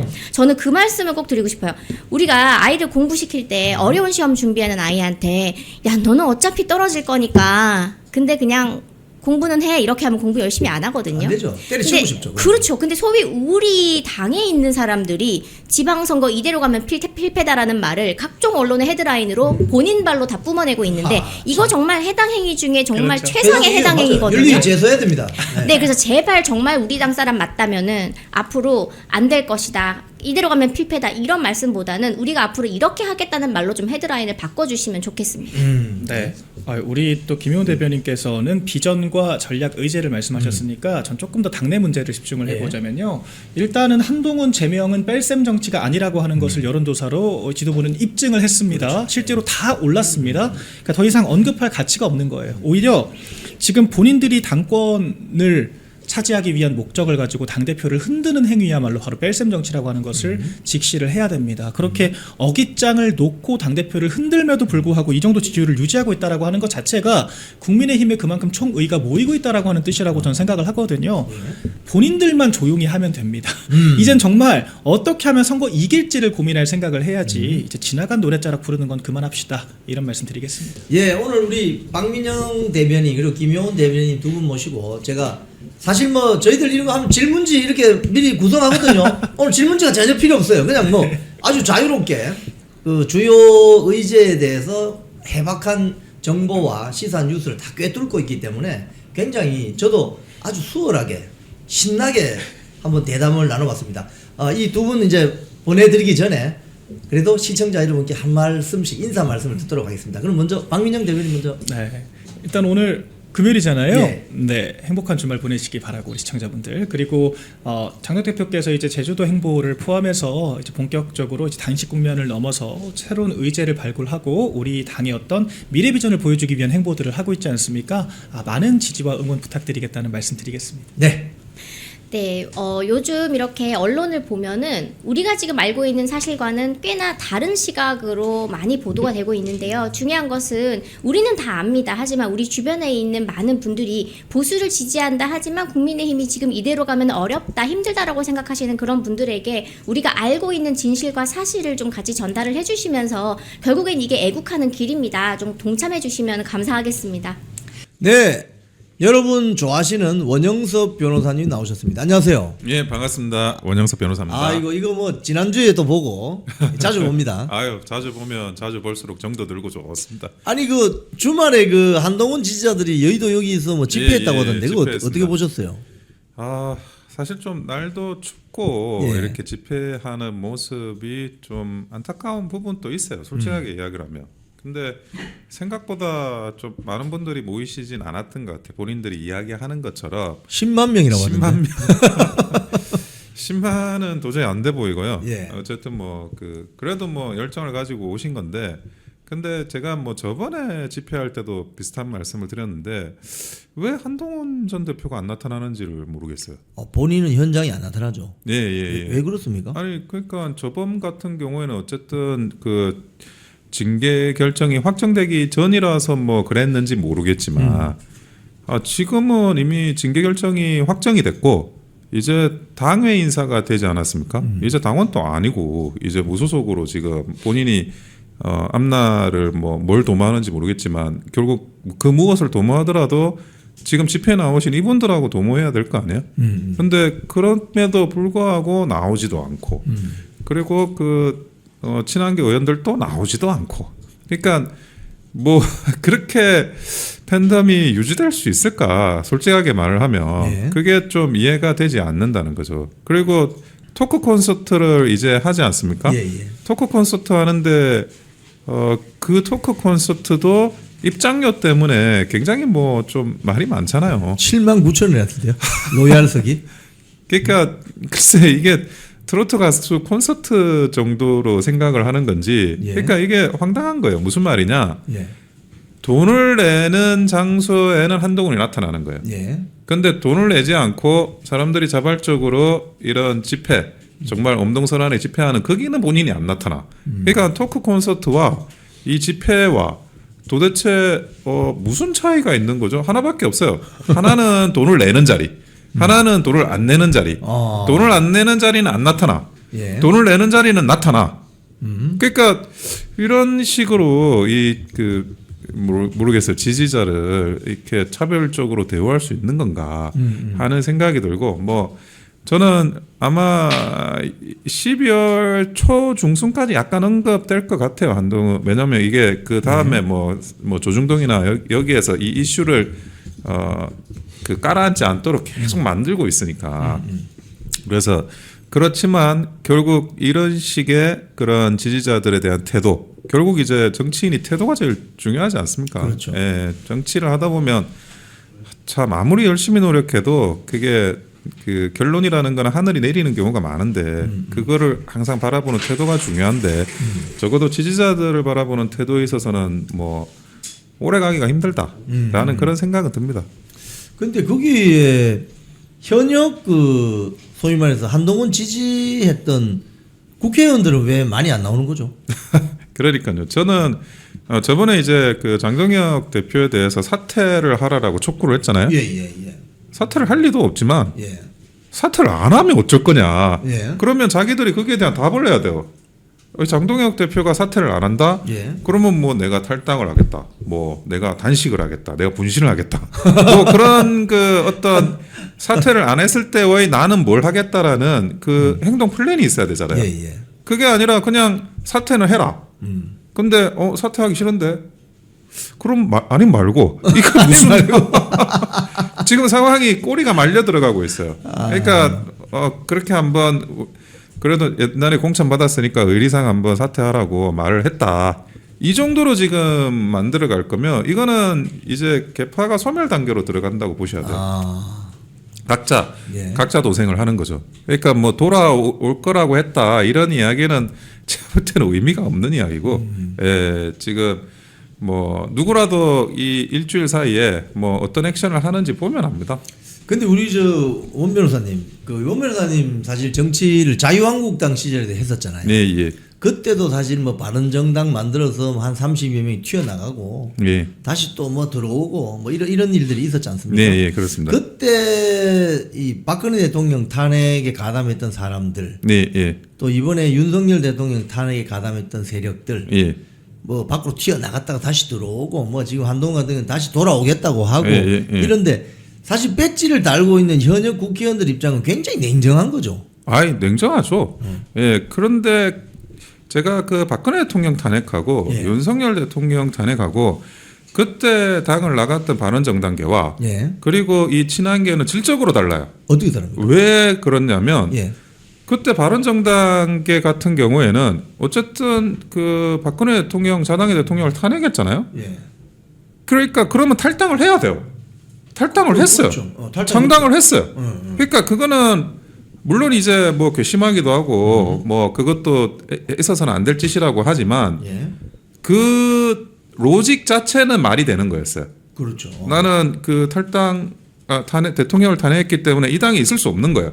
그러니까 이 당에 없이 그냥 나간 거예요. 그래 창당을 했고, 근데 그 창당을 했는데 그게 뭐 새보수당이니 바른미래당이니 당명 바꿨지만 망했잖아요. 예. 그리고 일부가 들어오기도 하고 나중에 다 들어오기도 했지만 그 모양새를 만들려고 막 뭐 이렇게도 해보고 저렇게도 해보고 그랬었어요. 이 복귀를 하기 위한 예. 모양새. 예. 그러니까 자기들이 그냥 들어오면 폐잔병이 그냥 완전 다 항복하는 것처럼 들어오는 거잖아요. 예. 근데 그렇게 안 만들려는 그런 정치적인 작업들을 굉장히 많이 했고 예. 또 지나간 일인데 그때 이제 황교안 대표가 일처리를 잘못한 거죠. 그러면서 이제 그 사람들이 그렇게 하는 거에 휩쓸려 가지고 다 받아주다가 무질서한 통합, 질서 없는 통합이 만들어지면서 미래통합당이 폭망을 해버렸어요. 아니 그러면 그 바른정당 만들고 뭐 새보수당 만들고 했던 사람들이 네. 홍준표 대표 시절에 들어온 게 아니고 황교안 때 들어온 겁니까? 일부는 홍준표 대표 때 들어오고 예. 나머지는 황교안 대표 때 들어왔어요. 그러니까 홍준표 대표 때 들어왔을 때는 뭐가 있었냐 그러면 그때는 이제 그 대선 문제가 있었고, 그때 대선이 있었어요. 예, 그러니까 대선을 위해서 합치자 그런 큰 명분이 있었어요.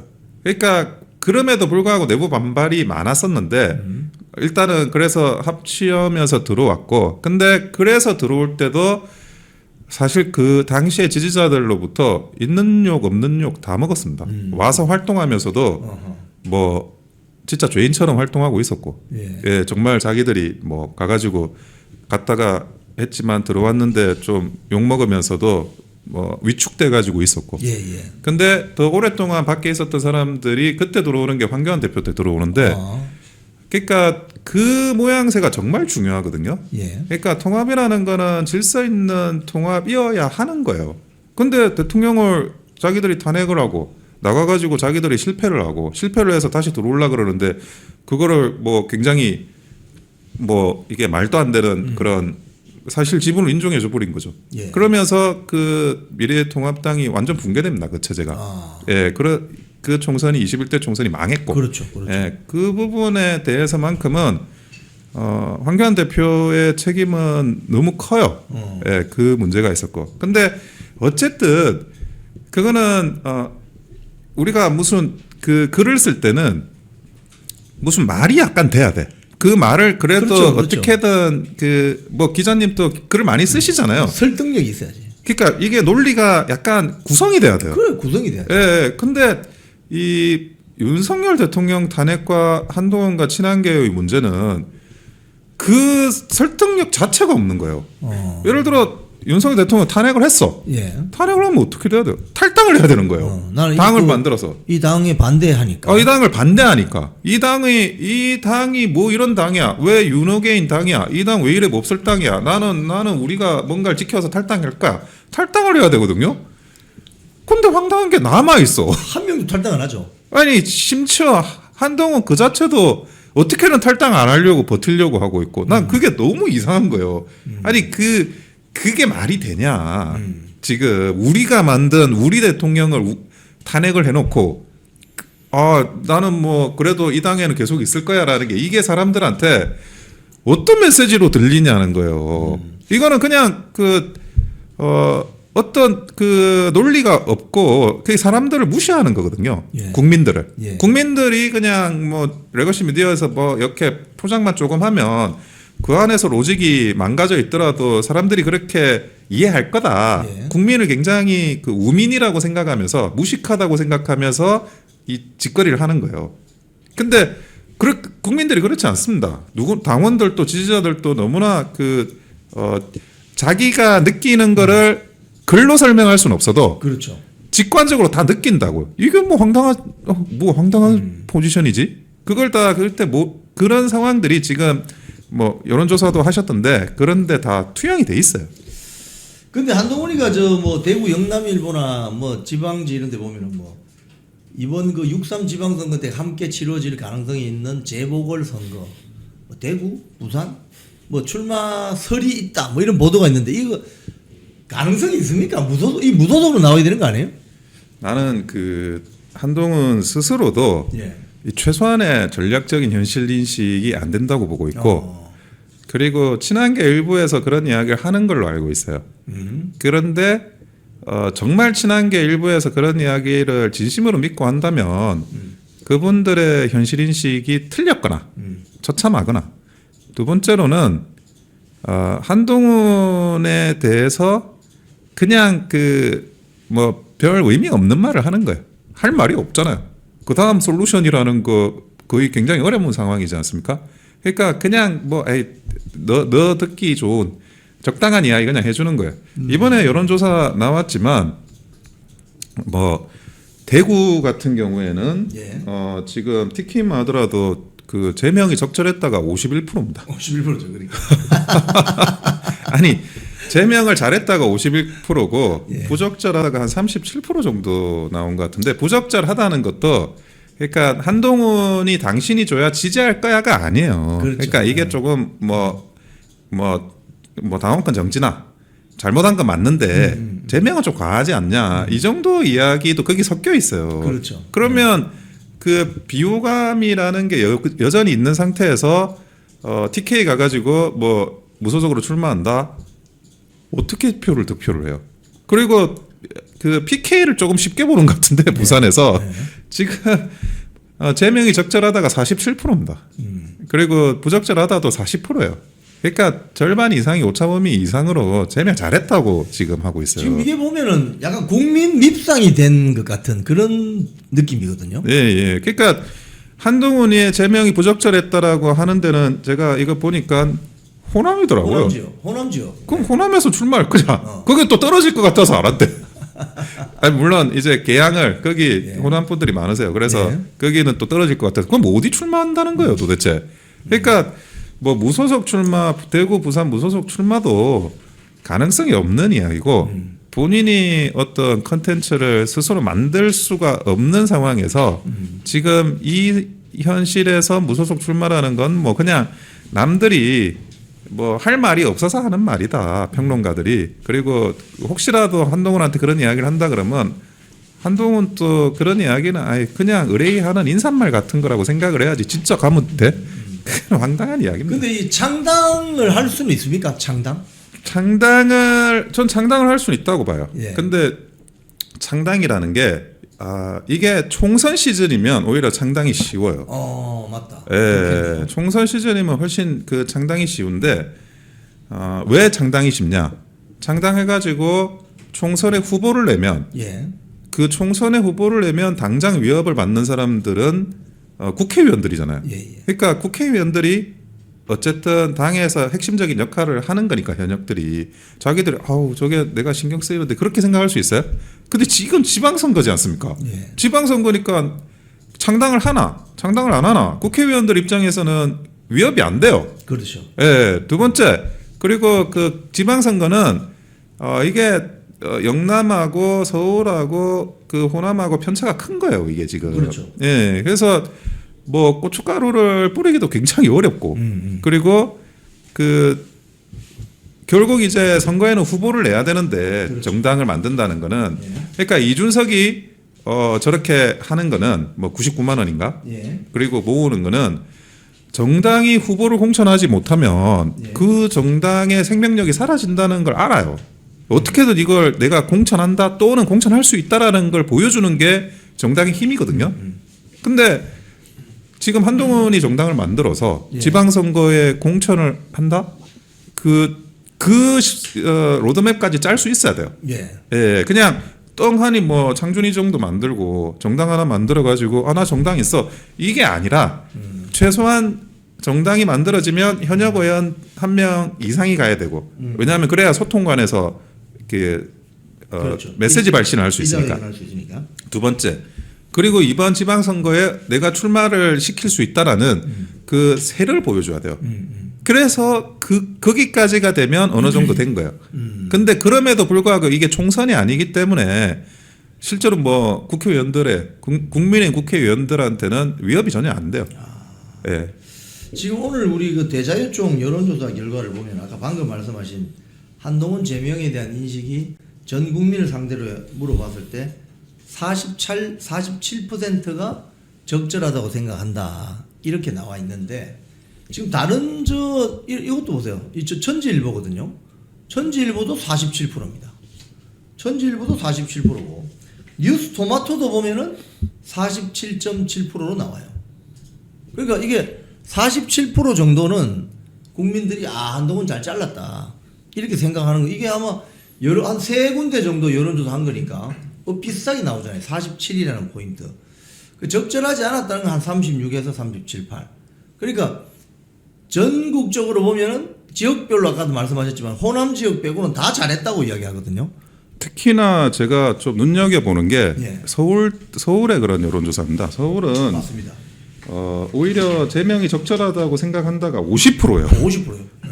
아니 어떻게 그 TK 수준으로 나오거든요. 그리고 부적절하다고 생각한다가 34%인데 이거는 TK보다 오히려 더 적어요. 그렇죠. 그러니까 우리가 중도에 소구를 하는 데가 서울 수도권이라고 우리 생각하지 않습니까? 예, 그렇죠. 그런데 서울에서 한동훈에 대한 그런 그 제명에 대해서 판단이 굉장히 냉정하다는 겁니다. 예. 그러니까 이거를 뭐 서울 선거 진다, 뭐 어쩐다 저쩐다 하고 있는데 예. 아니 서울 시민의 시민의 눈높이 예. 따져보자고요. 아니 절대적으로 지금 제명을 하는 게 잘했다고 하는데요. 우리가 서울 선거 이기려면 제명을 하는 게 맞는데요. 아니 그러니까 지금 국민의힘 내부에서 뭐 중도 중요합니다. 중수청이라고 하잖아요. 중도 수도권 청년.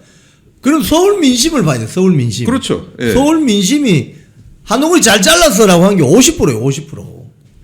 그리고 충청도 우리가 그 스윙보트가 많은 대전, 충청 뭐 이런 세종도 보면 포함해가지고 57%입니다. 예. 제명이 적절하다가. 그래요? 아니 그러면 이렇게 그 어떤 스윙보트층이나 아니면 서울이라는 이 지역에서 제명이 적절하다라고 지금 이야기를 하고 있는데 예. 아니 그 뭐 지방선거를 진다라고 이야기하려면 최소한의 근거가 있어야 되는 거 아닙니까? 아니 오늘 사실은 그 조선일보나 뭐 이런 조중동 족보 언론들을 보면은 장동혁 지도부가 이 지방선거에 완전히 폭망을 해야 될 것처럼 이야기를 합니다. 그러니까 한동훈이는 뭘 해도 오냐. 장동혁은 뭘 해도 안 돼. 지방선거 다 끝났어. 이런 식으로 전제를 달고 보도를 하거든요. 근데 우리가 옛날에 마가릿 that처 영국 총리가 강력한 그 자유우파 정책을 하지 않았습니까? 예. 그때 그 영국의 식자층 교수들이 그 마가릿 that처 총리에 대해서 엄청난 비판을 했어요. 그렇죠. 예, 그런데 나중에 그 영국병을 개혁하고 마그렛 대처 총리가 엄청난 성과를 내니까 그 다음에 어떻게 됐냐면 영국의 식자청들 교수들의 권위가 땅에 떨어졌습니다. 국민들이 볼 때 아니 그래도 뭘 배운 사람이 똑바로 말하는 줄 알았더니 보니까 정파적이었고 전혀 뭐 이 국가 대계에 대한 관심도 없고 자신의 그런 그릇된 정파성을 포장하기 위해서 그런 논리를 이용했다라고 판단을 한 거죠. 대표적인 게 우리나라도 조국 교수 있잖아요. 그렇죠. 조국 대표죠 지금. 조국 대표가 서울대 법대 교수 체면을 다 깎아먹었는데 그러니까 아니 저런 사람도 서울대 법대 교수를 한단 말이야. 지금 그렇게 많이 생각하지 않습니까? 예. 그런 것처럼 그 이제 그 이런 레거시 미디어가 자신의 그냥 권위를 깎아먹는 그런 걸로 되지 않을까라는 생각을 저는 하고 있고 그리고 뭐 저는 기존의 미디어들도 이 변화의 바람에 동참을 했으면 좋겠어요. 그러니까 이제는 미국의 언론이나 이런 레거시 미디어들은 자기가 그 지지하는 후보를 공언을 합니다. 공개적으로 밝히죠. 예, 옛날처럼 이렇게 뭐 중립이나 공정이나 오히려 그런 위선적인 공정과 중립이 더 여론을 왜곡할 수 있다라는 게 지금은 미국의 언론 미디어에서는 이렇게 정설로 받아들여지고 있어요. 맞습니다. 예, 그래서 어떤 식의 그런 공정이나 중립을 가장한 편들어주기 우리가 뭐 때리는 시어머니보다 말리는 시누이가 더 밉다고 그런 이야기가 있는데 뭐 그런 그 레거시 미디어도 이제는 바꿔야 될 때가 왔다는 생각입니다. 지금 여론조사 요거 하나만 더 이야기하면은 예. 가장 지지하는 정치인이 물론 대통령이 이제 가장 유명하니까 예, 예. 이재명이 35로 1등을 차지했는데 예. 중요한 건 저는 이제 2등부터가 누구냐. 예, 예, 여기 보면 장동혁 당대표가 25%로 해서 2등이고 3등이 거의 9% 그러니까 뭐 거의 16% 차이 나죠.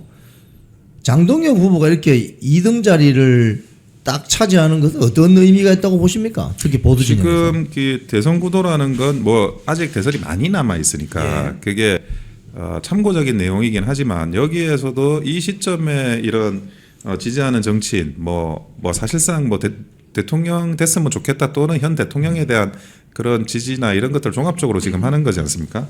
거기에서 현 대통령 다음으로는 이제 압도적으로 지금 득표를 하고 있어요. 그거는 사람들이 여기에 대해서 지지를 한다는 겁니다. 예, 지금 장동혁 대표가 하고 있는 많은 일들 뭐 필리버스터 그리고 단식 그리고 한동훈에 대한 어떤 10일간의 재심을 주면서도 예. 거기에 따른 제명 결정의 확정 이런 일련의 그런 결정이나 이런 것들을 국민들이 지지를 하고 그리고 거기에 대해서 반대하는 사람들이 있잖아요. 그 반대하는 사람들에 대한 지지를 거두고 있다는 거죠. 예. 지금 한동훈이 9% 나오지 않았습니까? 예. 예. 9%면 굉장히 지금 이제 격차가 커지는 거예요. 완전히 그러죠, 우리가. 예. 그러니까 만약에 이게 제명이 그 정도로 문제가 있다고 하면 이게 그 동정표라는 게 있을 수 있어요. 동정표가 사라지고 있어요. 예. 근데 동정표가 지금 사라져요. 근데 정치에서는 뭐 지가 잘났다라고 하면서 지지를 받는 것도 있지만 이 동정표도 무시하지 못한다. 약자를 도와야 된다. 맞습니다. 또는 이제 그 너무 한쪽으로 치우치면 안 된다. 이런 사람들의 민심이 있거든요. 예. 그래서 그런데 그런 것들에 의해서도 지탱되지 못하는 수준까지 이미 한동훈이 간 거예요. 예. 동정을 받지 못하는 거죠. 심각하네요. 예. 그래서 지금 그 본인의 피해자 서사 예를 들어 그걸 만들라 그러면 동정이라는 게 우리가 쉽게 동정이라고 표현을 하지만 그거는 어떤 밸런스를 주기 위한 국민들이 보여주는 패치 같은 거예요. 밸런스 패치. 예. 근데 그런 거에서도 이제 빠져나가는 상황이 된다. 그러면 더 이상 이거는 뭐 다시 뭐 어떤 센터로 복귀하기 위한 그런 것들을 어렵게 됐다라고 생각을 해야 되고 아마 이번에 그 여론조사 나왔지만 추가적으로 계속 여론조사 나올 거예요. 예. 이제 그런 것들을 보면서도 친한계 쪽에서도 본인의 거치들 이런 것들을 빨리빨리 판단을 내리고 해야 될 거라고 보여집니다. 이 정당 지지도 보니까 민주당 42, 국민의힘 38이 나왔거든요. 예. 지금 뭐 조선일보나 이 족보론들이 틈만 나면 들이대는 여론조사 결과가 갤럽인데 갤럽은 한 24% 좀 나오잖아요. 예.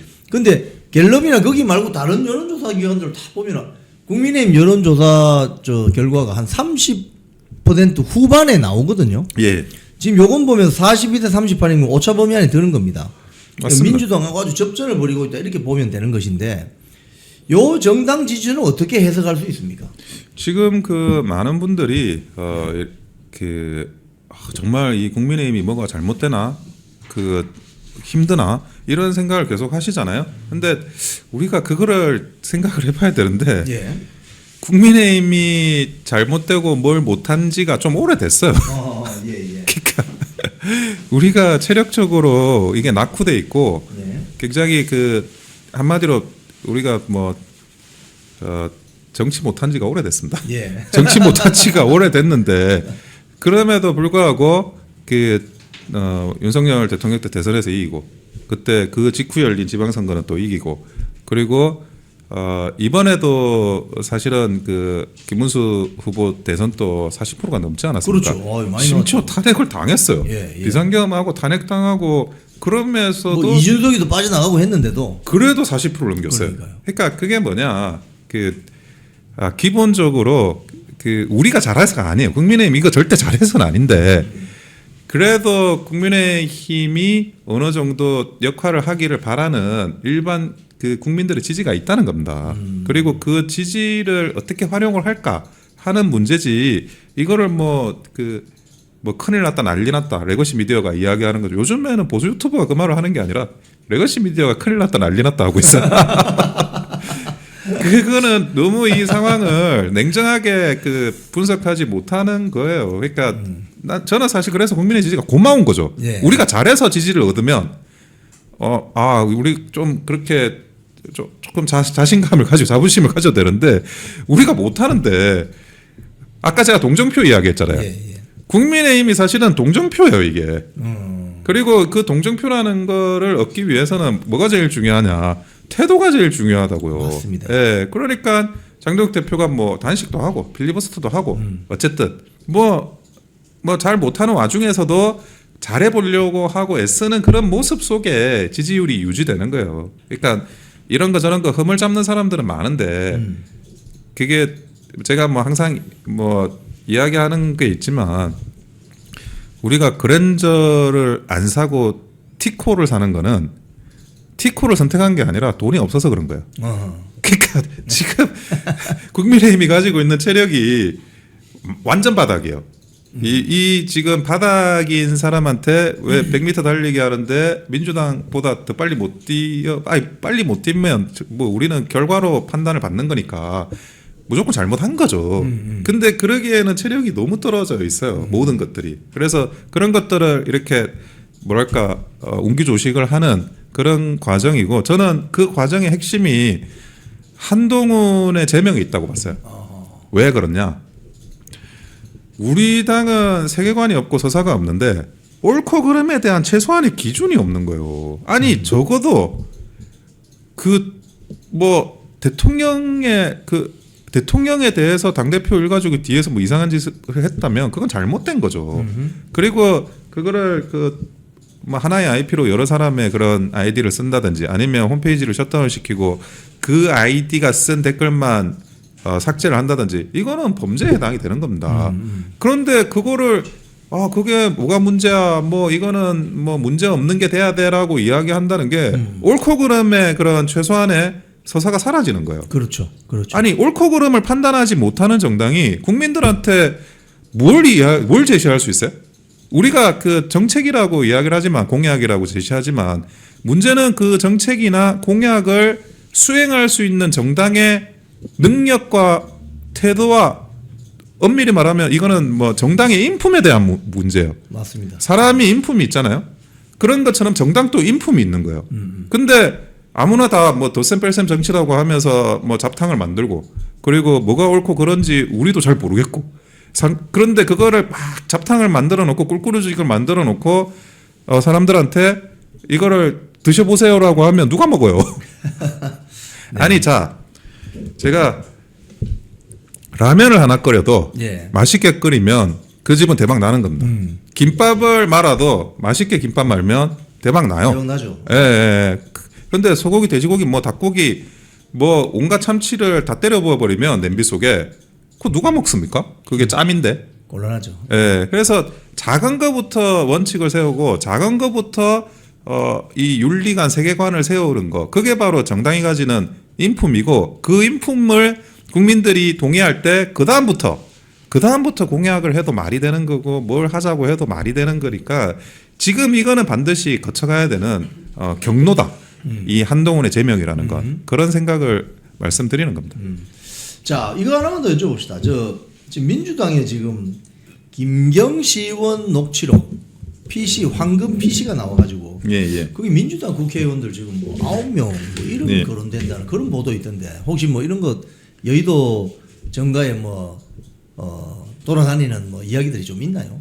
저는 이거 보면서 굉장히 이례적인 상황이라는 걸 계속 판단하고 있어요. 예. 이 녹취가 나온 게 지금 황금폰이 아니라 황금 PC라고 불리잖아요. 황금 PC. 예. 그래서 김경시 의원의 그런 정책 지원관이 사용을 하던 PC에서 나온 그 녹취에서 이 뭐 현역 의원 7명이니 뭐 10명이니 하는 이 명단이 나오고 있다는 건데 예. 이 상황이 너무 이상한 거예요. 왜 이상하냐? 김경시 의원은 그 바로 미국으로 갑니다. 돌아와요. 예. 그러면서 핸드폰 바꾸고 뭐 텔레도 들어갔다 나왔다 해가지고 삭제하고 그리고 디지털 증거를 일체 남기지 않아요. 어허. 예. 그리고 나서 지금 수사를 하니까 아니 이게 뭐 말이 되는 수사냐? 뭐 경찰이 봐주게 하는 거 아니냐? 특검 가야 된다 이 이야기를 우리가 하는 거예요. 그렇죠. 근데 이 그 상황에서는 이게 납득이 안 되는 게 김경시 의원의 자기 PC가 아니에요. 사적인 PC가 아니에요. 시의회에 뭐 있다고. 시의회에 있었던 PC고 그런데 어떻게 시의회에 있는 PC가 이런 중요한 녹취가 담겨질 수 있냐는 거예요. 근데 잘 보세요. 그러네요. 통화 녹음을 하니까 핸드폰에는 녹음이 있을 수 있죠. 예. 그러니까 그 녹음이 되고 있으면 그냥 그런가 보다 이게 하면 이게 개연성은 있어요. 근데 이거를 옮겨야 되잖아요 지금. 옮겨야 되죠. 근데 그 옮겨야 되는 거를 자기 개인 PC 옮긴 것도 아니고 그 서울시의회에 있는 PC에 옮겼다는 거예요. 이게 상식적으로 가능한 이야기입니까? 불가능한 이야기거든요. 그 본인이 옮긴 건 맞습니까? 아니 본인이 녹취를 했으니까 어쨌든 뭐 누구를 시켰던 자기의 의사결정이 아니면 옮겨지진 않죠. 그러면 그렇게 PC가 이미 제출이 돼요. 어허. 압수영장도 아니야. 그냥 이미 제출이 된 거예요. 그건 시의회가 이미 제출한 겁니다. 예, 시의회에서 이미 제출을 했는데 이 안에 말도 안 되는 많은 그 중요한 그런 녹취가 지금 들어가 있었다는 게 이게 보통은 존재하기 어려운 그 시나리오대로 흘러가는 겁니다. 나는 이걸 보면서 옛날에 박근혜 대통령 태블릿 PC가 생각이 났어요. 예. 내가 그 태블릿 PC 특위에서 터지자마자 뭐 여러 가지 이런 조사를 했었었는데 그 태블릿 PC 특위에서 조사를 하면서 아무리 봐도 이거는 왜 우리 타짜에서 보는 예. 탄이 터졌다는 느낌을 제가 지울 수가 없는 거예요. 그럼 이건 누군가가 그 그러니까 이제 시의회에 있는 김경의 PC 안에 들어있는 그 녹취록을 있는 걸 알고 경찰이 이미 제출했다 이렇게밖에 볼 수 없겠네요. 그러니까 어딘가에서 누군가가 의도적인 목적을 가지고 손을 탄 게 아닌가 하는 생각을 제가 계속 이제 하고 그러다 보니까 더 사실 이 부분에 대해서 집중을 하면서 그러네요. 바라보고 있습니다. 그렇군요. 자, 우리 오늘 원영수 변호사님 예정된 시간을 훌쩍 넘겨버렸습니다. 예. 말씀 듣다 보니까 굉장히 재미난 이야기도 해주시고 그 이미 제출 그 상당히 그 앞으로 전개될 거고 흥미롭습니다. 그렇죠. 예, 굉장히 흥미롭고 이거를 수사기관이 어떻게 처리하는지도 제가 지켜보고 있고 그러니까 내용에 관련한 부분도 어디까지가 오픈이 될지 지금 그러니까 이미 제출을 하게 되면은 예. 경찰이 이미 제출을 요청하는 겁니까 아니면 그 시의회에서 알아서 주는 겁니까? 요청은 하는데 예. 뭐 보통 이제 영장을 받아서 강제로 하면 강제 수사가 되고 그렇죠. 예. 이미 제출을 한 거면 이제 자발적으로 한 거기 때문에 위법 수집 증거 문제가 안 생겨요. 그러니까 그렇죠. 증거 능력 문제가 증거 능력이 있겠네요. 그렇죠? 증거 능력이 발생하는 거예요. 이미 제출을 했기 때문에. 그렇군요. 예. 그래서 그게 이미 제출을 했냐 안 했냐가 수사 절차에선 중요한 부분이거든요. 이번에도 지금 돈봉투 사건에서 일부가 무죄받은 게 그 위법 수집 증거라고 해가지고 배제가 됐어요. 증거 능력 배제되는 것 때문에 무죄를 받은 건데, 예. 그러니까 이거는 이미 제출됐으니까 그런 문제가 사실은 생기기가 어렵죠. 그래서 이게 중요한 겁니다. 중요하네요. 예. 중요하네요. 자, 우리 오늘 우리 원영수 변호사님 가시기 전에 우리 시청자님께 한 말씀 부탁드리겠습니다. 예, 이제 좀 날씨가 풀리지 않을까 하는 생각이 들고요. 그리고 앞으로 이제 뭐 조금의 그런 소란은 더 있을 수 있습니다. 그런데 그것이 당이 새롭게 태어나는 그 과정에 있는 불가피한 약간의 혼돈이라고 생각해 주시고 조금만 기다려 주시면 아마 이번에 국민의힘 장동혁 지도부가 또 많은 그런 대비를 하고 있으리라고 생각이 드니까요. 우리가 또 정당이 잘 바로 서기를 한 마음으로 응원해 주셨으면 좋겠습니다. 감사합니다. 네, 오늘 출연해 주셔서 고맙습니다. 예, 감사합니다. 콩TV를 사랑하시는 시청자 여러분, 대한민국은 지금 체제 전쟁 중입니다. 연성 파시즘 체제로 갈 것이냐, 아니면 자유민주주의 체제를 지킬 것이냐, 이를 위해서는 결단과 용기가 필요합니다. 국민의힘 장동혁 지도부가 흔들리고 있습니다. 당 안팎에서 많이 흔들어댑니다. 당의 중진이라는 정치 원로 그룹들이 장동혁 체제를 마구 흔들어댑니다. 이건 박근혜 대통령 탄핵 이후 바른정당 세력과 함께해라는 신호이기도 합니다. 이렇게 되면 국민의힘 자유민주주의 우파 정당은 역사의 뒤안길로 퇴행할 수밖에 없는 위기를 맞을 수 있습니다. 민주당의 정보통신망법이 통과되어서 오는 7월부터 시행이 됩니다. 이렇게 되면 언론 자유 훼손은 물론이고 자유우파 유튜버들의 산업 생태계에 심각한 지장이 예상됩니다. 여러분, 어떻게 해야 되겠습니까? 여러분들의 도움이 필요합니다. 여러분들이 우잘사 회원에 가입하셔서 대한민국 체제 전쟁에 승리하고 국민의힘 장동혁 지도부를 지켜내고 정보통신망법을 비롯한 언론 자유를 심각하게 훼손하는 여당발 공세에 대응해 주시기 바랍니다. 우잘사 회원 많이 가입하셔서 함께 가는 여정을 만들어 갑시다. 감사합니다.